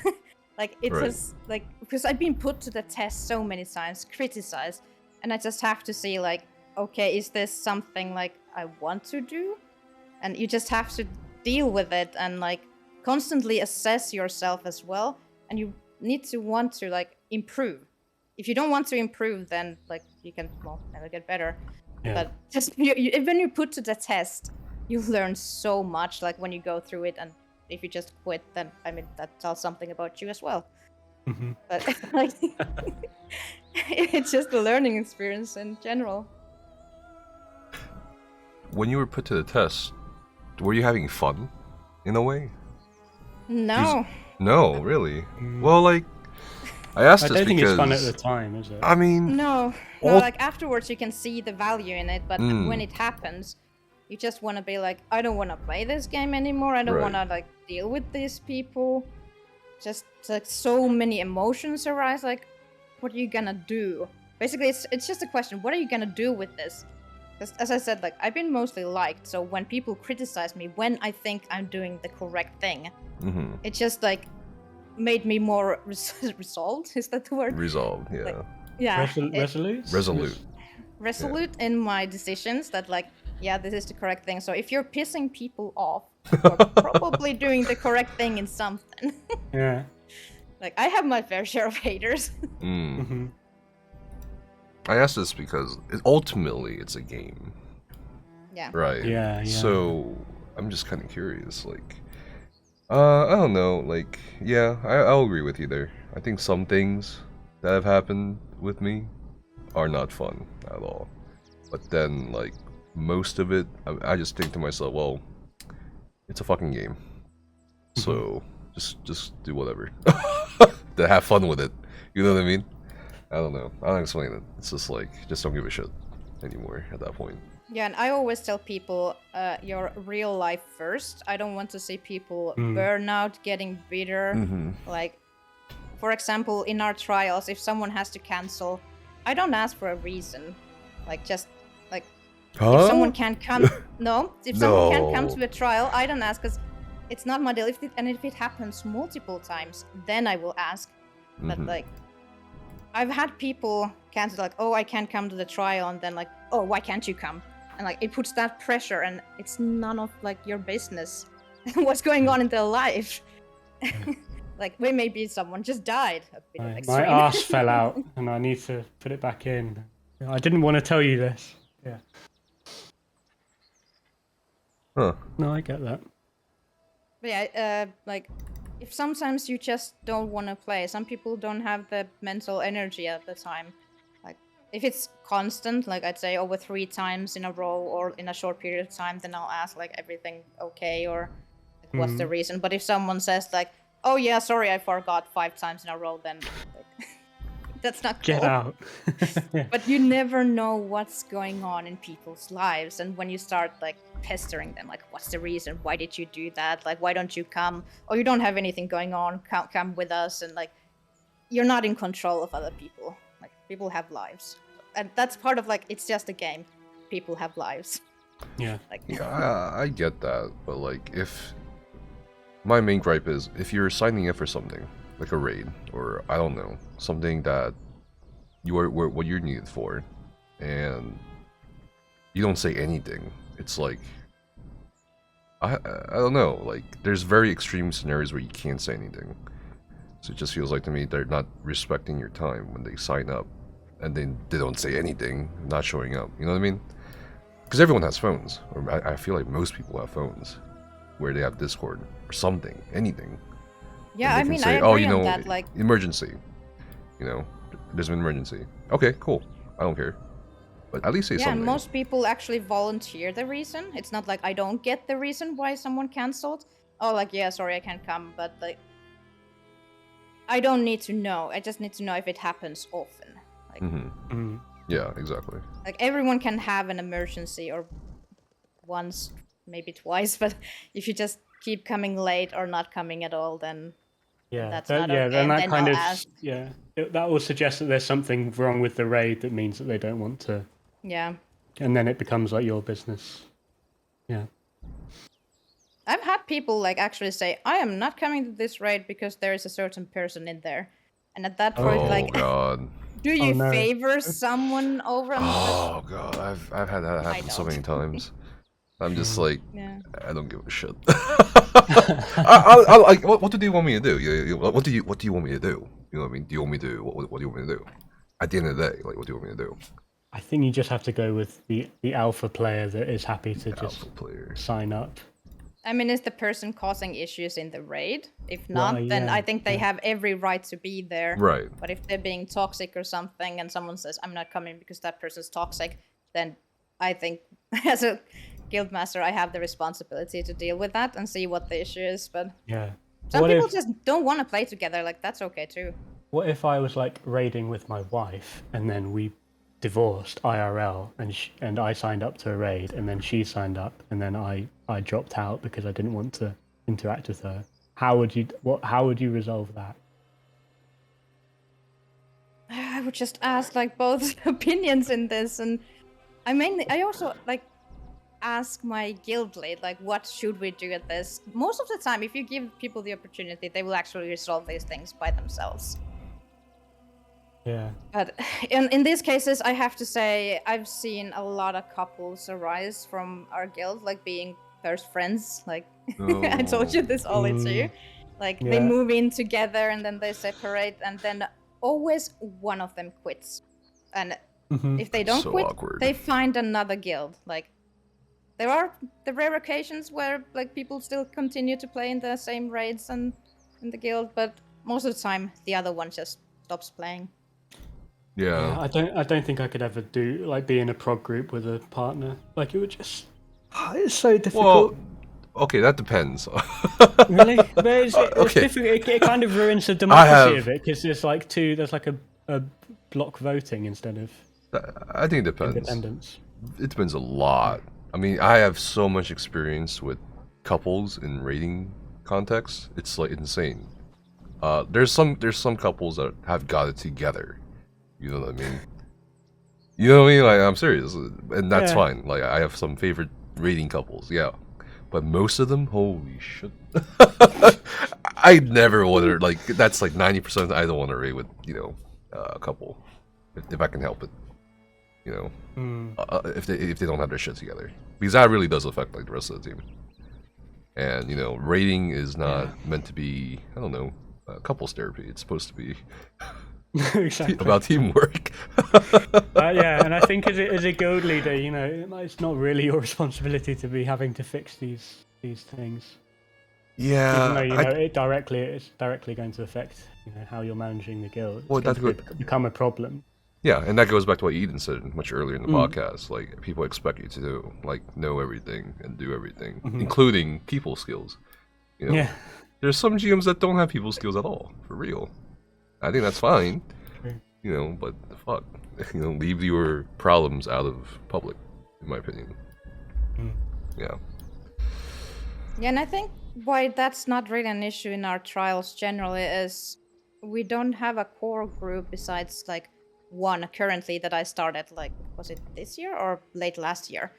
Before that, it's everyone who can, like, we have that, like, you have to do a certain amount of DPS and have requirements. If you fail those, you can sign up, and the previous night at 9, I'll do like a raffle between those, and if you get left out, you'll get a priority for the next one. Like, this is the bureaucracy I'm talking about that I brought in, that some older players did not like at the time. But everyone since accepted it. And also, like, if you're a first timer in any of our trials, like normal, veteran, prog, you get priority, because if you get that courage, oh I finally want to go into veteran, and then you get left out. I've seen people actually not sign up anymore. They got that courage once, so I want, when they get that courage, they get into the group. And we have like Excel sheets and all that, well, Google sheets. So, like, that kind of bureaucracy. So we don't have, like, a core group. Besides this one that did VSS hard mode, and we did, like, all the older hard modes before that. Yeah. So we have less of these issues of they're friends with each other. Like, most people are not friends with each other, and we raid together.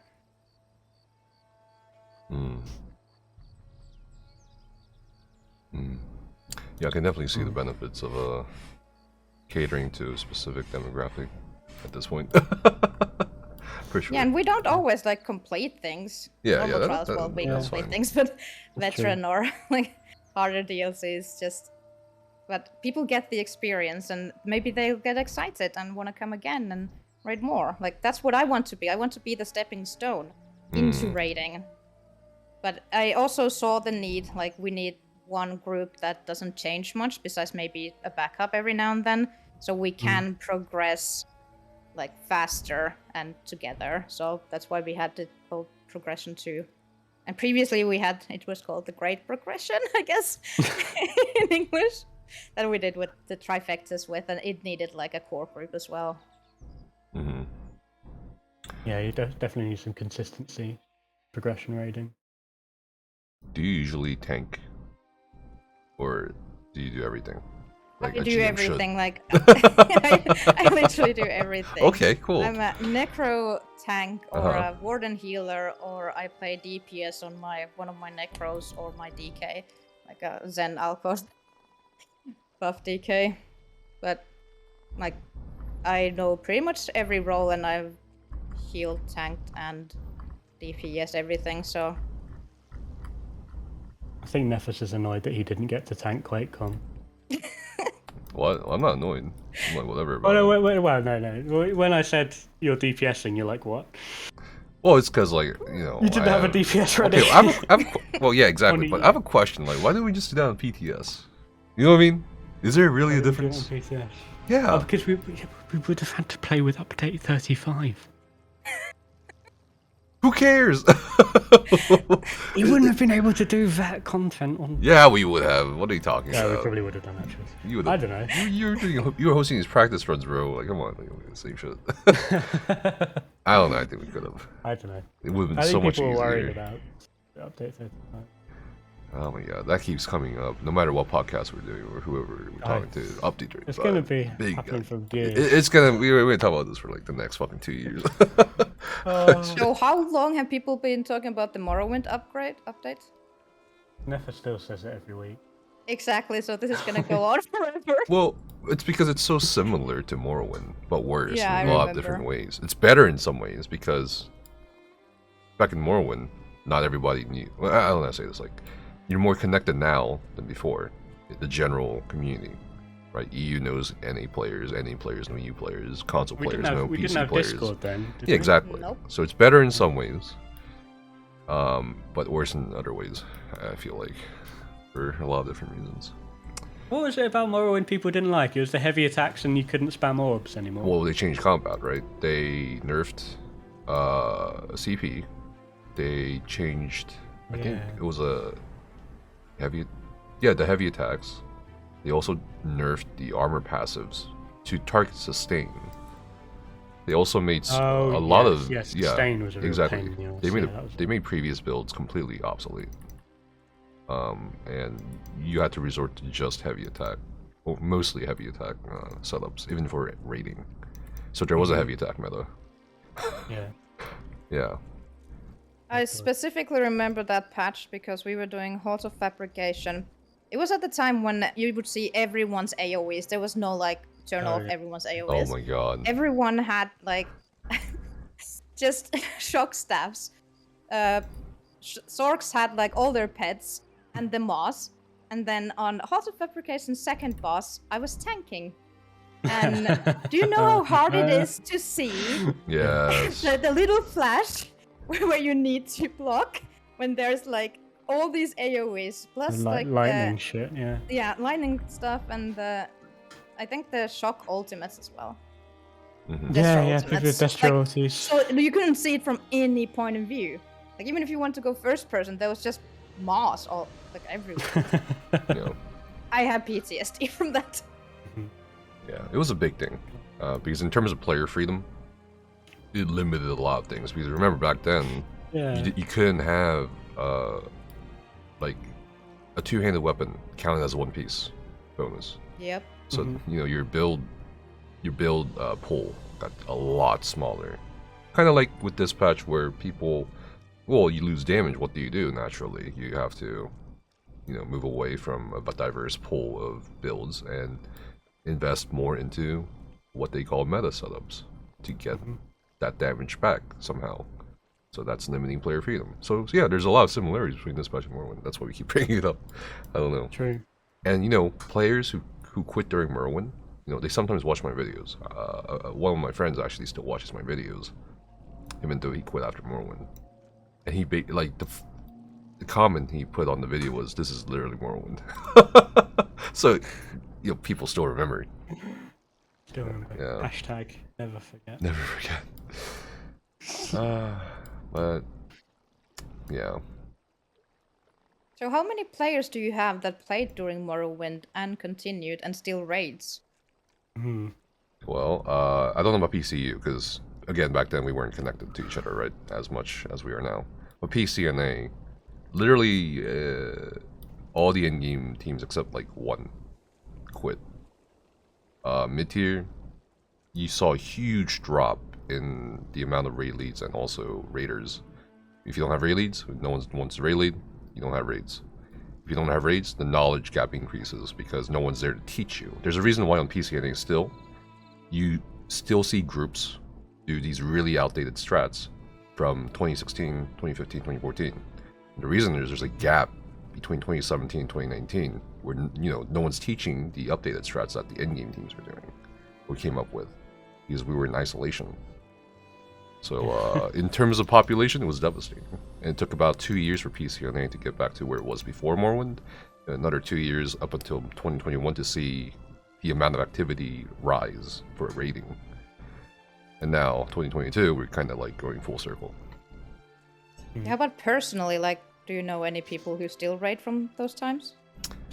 Cyber and Mazing, who are in our QuakeCon team, they were playing then, I'm pretty sure. That's when I met them. In my guild,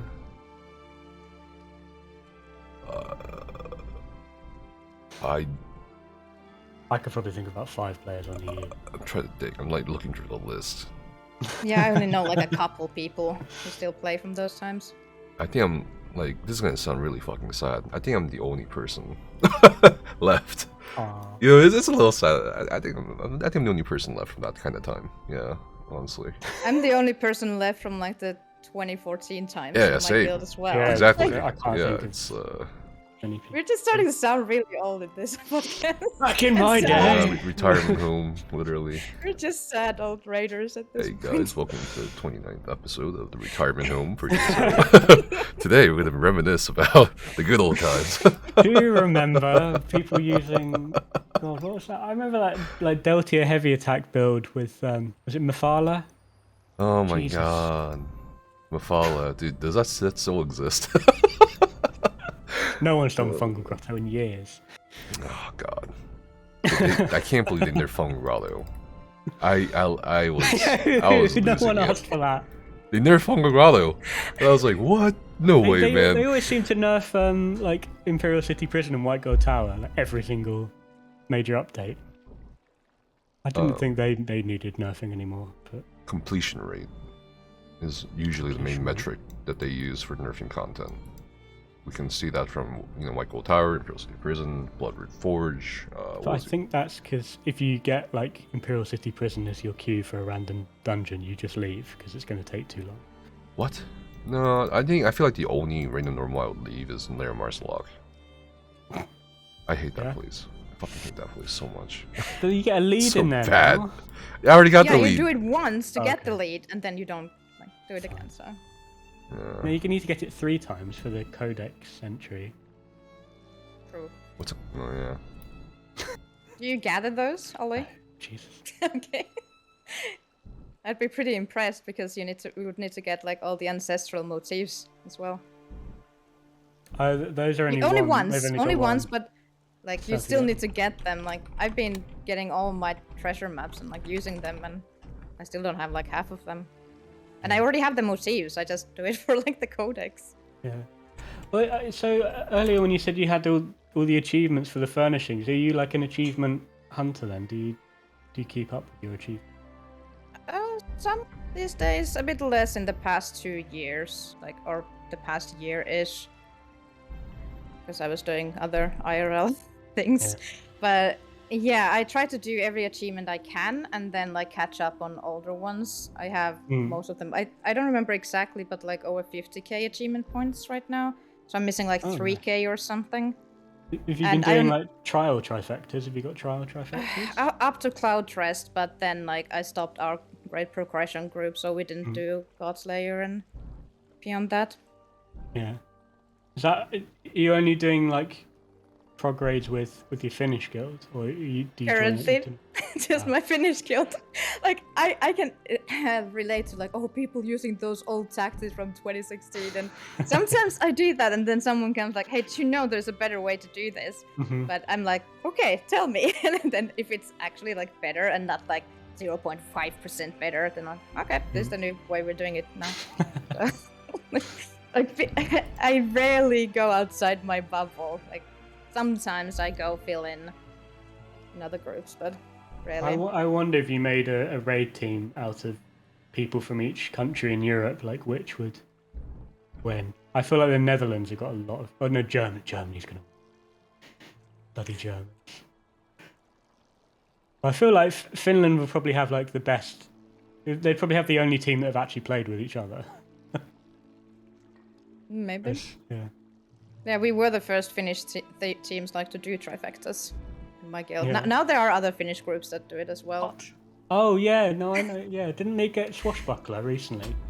It wasn't a fully Finnish guild, Yeah, but yeah, not fully. a group. Yeah. Clown Fiesta, the third one to get Swashbuckler, was I think 9 people are from my guild. Bloody hell. It's impressive. Yeah, so like we have everything, like from just people starting out to doing Swashbuckler. I would not want to be in a UK raid team. I think I like about 3 other people from the UK. The rest of them, no. They're annoying. That's the thing. We've never had like a UK guild at all. I guess because Everyone speaks English anyway. And Do you want a Doesn't UK seem guild? to Do be you a want a problem. British guild? I'm sure Well, there's one out there. we thought about making one after Brexit. We're like, right, none of these Europeans. We're making a Brexit guild. But even within the UK, you have like different kinds Yeah, of people, so exactly, it'd yeah. have to be very like a Yeah. small area. Yeah, people from the south can't understand people from the north. The accents get very difficult sometimes. Right, let's have some questions. Chat. Yes, we're gonna start wrapping up, so we'll take some questions. Any questions for Edenprime and Ollie and myself? Alright, so I think the first question I actually have is... this is for Eden. Do you think we'll see less sales in our trading guilds as an effect of people quitting in Update 35? Oh, we didn't actually touch this. I also manage 5 trade guilds. What? What? How come you didn't mention Why? this? I don't know. We just talked about. Wait, my you Finnish manage guild. 5 trade guilds? Yeah, the Traveling Merchant Alliance. We have the Traveling Merchant, You're in Galactic Blobs' Trade pocket Market, as well. Wait. Harrods, Hold and up. Camel Smugglers. So... Does Blob still play? Not really. Do you... Well... Okay. we You can just talk about him inherit all too. these guilds from people. Oh my god. But anyway, She's going to inherit ESOU one day. but I have a question. Watch Wait. out. I'll inherit everything. Wait. You own 5 trade guilds? Or do you help manage 5 trade guilds? I manage them currently, like, almost solo. Like, Harrods is my guild. I'm the guildmaster on my second account. Oh yeah, So I you have own 3 these ESO guilds? accounts. I am the co-leader currently, Co-leader. but Who's the other Harrods is the co-leader? only one that I actually, like, own. Who's the other co-leader? Blobs. He doesn't Blobsky. play. Oh, is that why you He brought doesn't Bob's play. up, Ollie? Yeah, okay. yeah. Because Yeah. he's the one that owns all of that. So... You are one of the richest players in ESO? No, I'm serious. Not really. Maybe not really. What do you mean? Because I don't take the money from the trade guilds from myself, or like I don't take the money out of it, but like. But what your would be net my worth payment? is... I use it for my Finnish guild, like Wow. whatever I get from my trade guild, like extra. So it doesn't like see my pocket much. I think I only have like 50 mil right now in cash and But lots you, of gold materials and other things. But you are in charge of one of the largest trading networks in the game. Yeah, we're in Deshan and Potentially the Vivek largest. and Cracklorn. They're like Free- the How- McDonald's of, they like swallow up smaller businesses. I mean, I'm just kind of like, okay, I'm Hey, astonished. I was there when it was just one trade guild and we had to make TTM overflow, like back in 2015. Yeah, you notice. And then like, we the- just inherited, like Lana Lane gave us Harrods and we had Golden Goose for a bit. And... Yeah. I'm You notice, like, astonished. the tabards keep changing to like that light blue color, and you're like, oh, they've been bought out. Let's see what's happened here. Yeah, we have the same tabard in our guilds. We should have talked about this more, honestly. We should No, talk I'm about it. astonished because not only do you have time to, help Outcasts with ESO Hub, you have time for, your own 1,000 member Finnish guild, and now you have time for at least 5 trade guilds in the trading network. That is probably one of the highest value, right? Like, it's like, okay, I mean, like, how much time, like, do you spend with the trade guilds? I haven't actually kept track, but it's quite a bit. But we do have an add-on that does like the rankings and notes and deposits and things. So that's not like the difficult thing. It's like kicking the members and such. Bob still does it occasionally, but since like the beginning of this year, it's mainly been me. I hope he doesn't get mad at me saying that. Putting this I've got afterwards. someone logging in recently. That guy's hilarious. But yeah, like I He's a try to stay character. out of the drama and like controversy, and like whatever drama and controversy there was, I can say I'm friends with both of the sides. Like Yeah, Like- it's whatever. It's a game ultimately. yeah, Kind of. so I'm there like for the trading aspects. And Okay. managing and Well, that was a bombshell to drop at at the end. I don't know. That's forgot amazing. to mention. I You asked forgot you to yesterday, mention- what do you want us to talk about? You didn't mention that. You forgot to Well, mention should I that have Just you do a little admin stuff and ranks. a little and... admin. Okay. So one of the richest people in ESO and one of the busiest people in ESO. All right. Okay. So, but yeah, let's go back to the original question. Do you think we'll see less sales in our trading guilds as a result of Update 35? I have to say it depends on our recruiters, because Okay. there are certain big whales that always do like 900 million a week or something insane, like more than my Finnish guild ever. Like one person does more like in our guild. So like if those stay, I don't think we'll see like a huge drop, but it really like we just need to recruit more IKIC slackers, AFKers, and I have to say I've seen a decrease in players coming in. So if any recruiters are watching, go recruiting. Yeah, Q3 usually drops off in terms of player population right after a chapter launch, but it seems a bit more severe because usually it's the newer players that drop off, but now it's like both the newer player population and the older population. What has been your favorite part about Update 35? High Isle furnishing. Okay. Yeah, that's quite nice.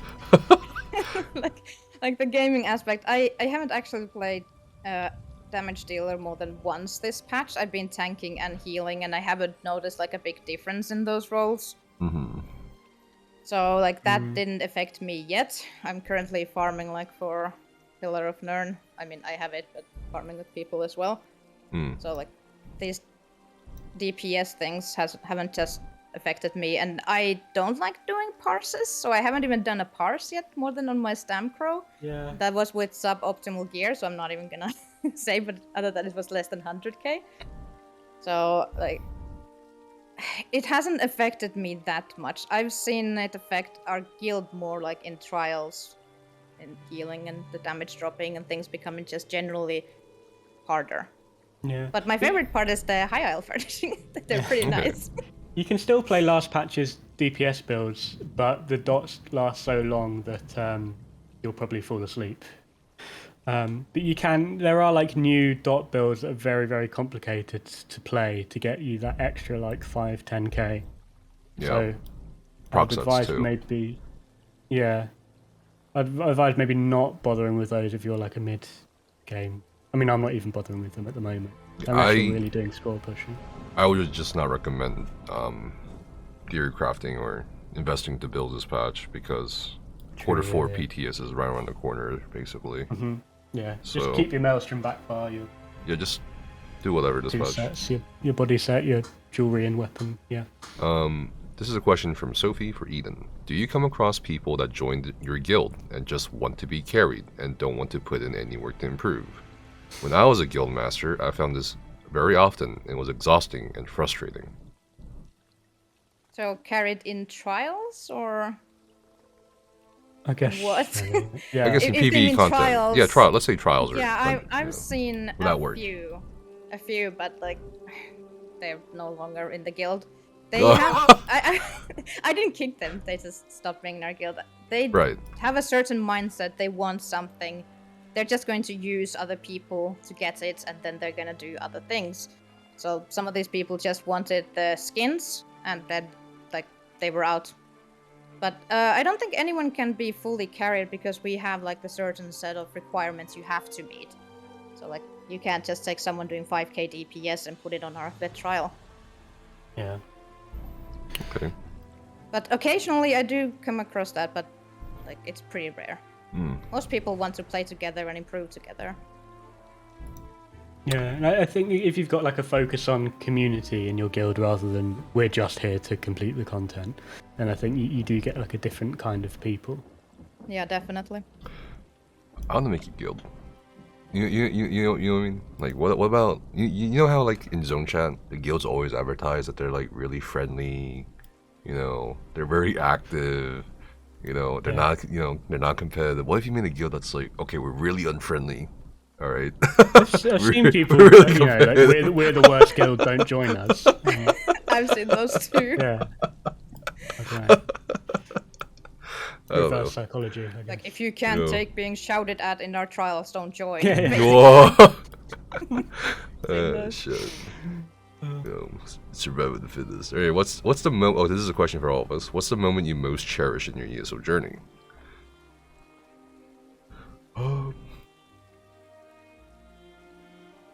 Ollie's staring off into the distance. I was thinking. I remember like the first time I got into like quote end game PvE was when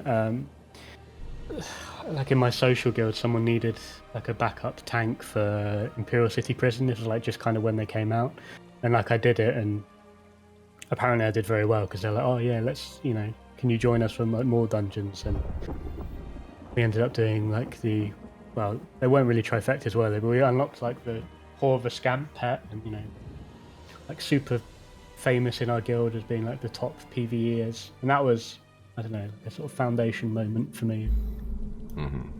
Sort of finding out that not that bad at this game, maybe because I play too much of it. That was nice. How about yours, Eden? Or are you still thinking about it? Oh, sorry. Like, can you ask the question again? Because my husband just said, can you use the bathroom? Yeah, I just saw Josh. Hi, Josh. No, he's in the bathroom. Can you ask the question again? Okay, what's the moment you most cherish in your ESO journey? Thanks. Can you hear us? Yeah, I can. No, can he you hear can. me? Can he? Yeah. Oh, he? No, I have my... Okay, I was gonna be like, hey, Josh, we know you're in the bathroom. He was watching the stream, and any other time you had done that, he would have heard it, but like... Oh, okay. Most cherished. I cannot pick one moment. I think it's every time we've completed something really difficult, and like your hands are shaking, your heart's pounding, and like, oh, we got this trifecta done or something. Like, I think those are the best like experiences. So Yeah. I just can't pick one. Or maybe I was pretty proud about being the first tank doing Unchained in our guild. Ooh. Yeah. Nice, Pretty nice. big. A couple of the more experienced tanks weren't so happy about that, because I consider myself a pretty casual person. But yeah, that was a really nice like experience. What about you, Nefas? My answer would be, I think my most cherished moment in ESO has not come yet. What? What?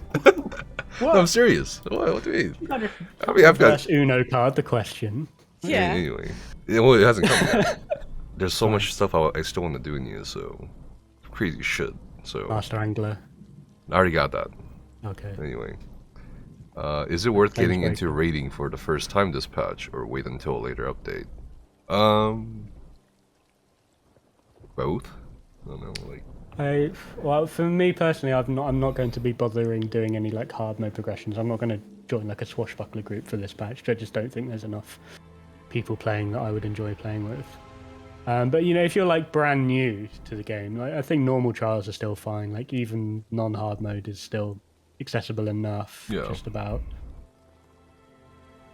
Yeah. But you might struggle making that leap from veteran to hard mode content this patch, potentially.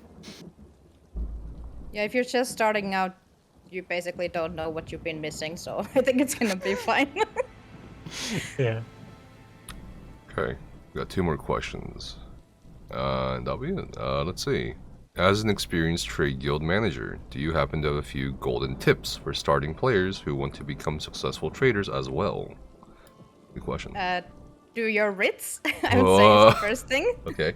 Like when you're just starting out, even if it's level 1 writs, do them like on all your characters, put your survey maps in the bank, and go get them with the highest crafter character. That's like the easiest way.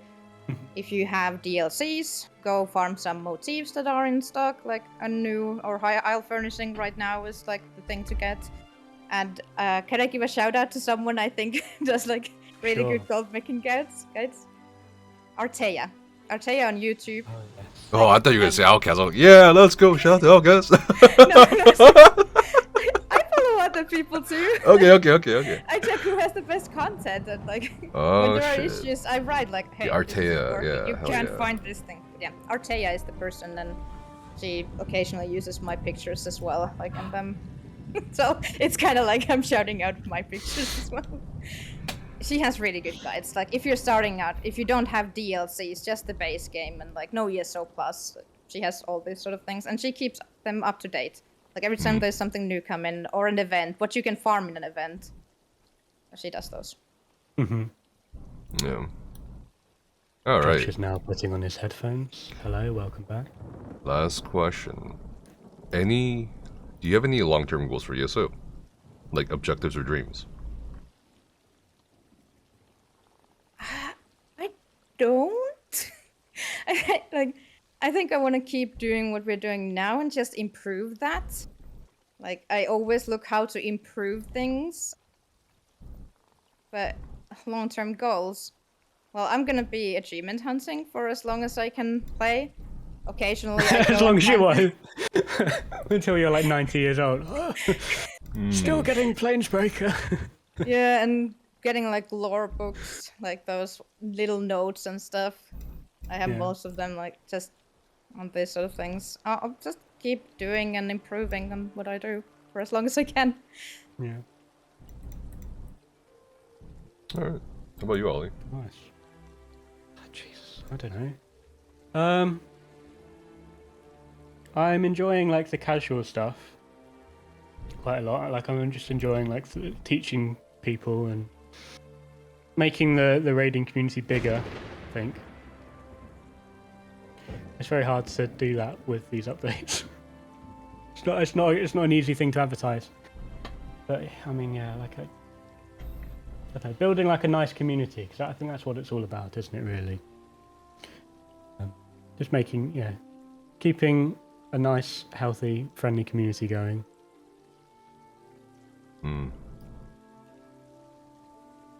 That's a good answer. Well, yeah.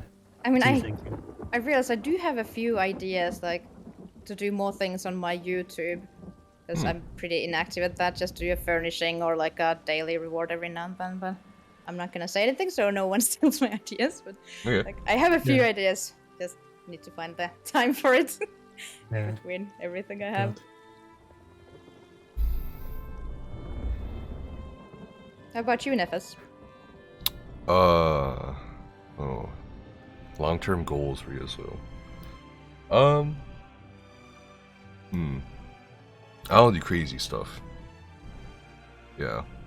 I want to be more selfish. I think you're more into like the content creation side of it, right? Like you want to get like ESOU like improved, even stuff like that. Well, yeah, that's a given, but like I mean like crazy stuff in the game too. You know. That would be more selfish. World first, unarmed, flawless conqueror or something, you know, like that kind of shit, or what? I don't know. Something fun. I don't know. Something to enjoy. You know, doesn't always have to be all the most optimal stuff. You know. Yeah. It's quite fun to like challenge yourself with stuff like that. Like I know in Pathfinders, after we got our triples and there was nothing else to do, we started doing it on stamina or that kind of thing. Trying one portal nukes in Cloudress, things like that.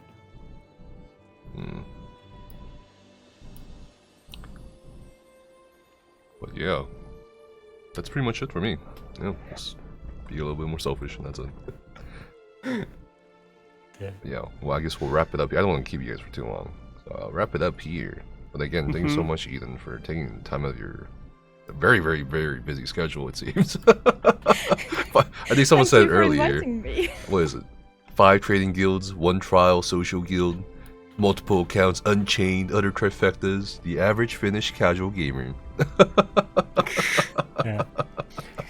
Where do we find you if we want to see your content? 'Cause I know you stream. Oh. Yeah, I stream very rarely these days, but might pick up on once we move to. And if there's any Finnish people watching that for some reason haven't been swallowed by your huge corporate Finnish enterprise. But Twitter is where I'm most active. Like, it's just Edenprime on Twitter. I do have an Insta, but I don't use it for ESO stuff, just mostly like my paintings. Like, the one in the background that I painted of my character. Nice. But yeah, Twitter is the one. Like, I do have a YouTube, but not super active there yet. Yeah. Nice. Good. Well done. What do you mean well done? What is that? What? You're hosting this, Nefes. You're my co-host. But anyway, that's the end of the 29th episode. Oh my god. Alright, well that's... Yeah, let Eden do it. Well, You don't need us. Yeah. Alright, I'll see you guys soon. Thanks for watching. Thanks for coming. It's legit. Wrapped it up. Okay. Thank you very much. See you. Thank you.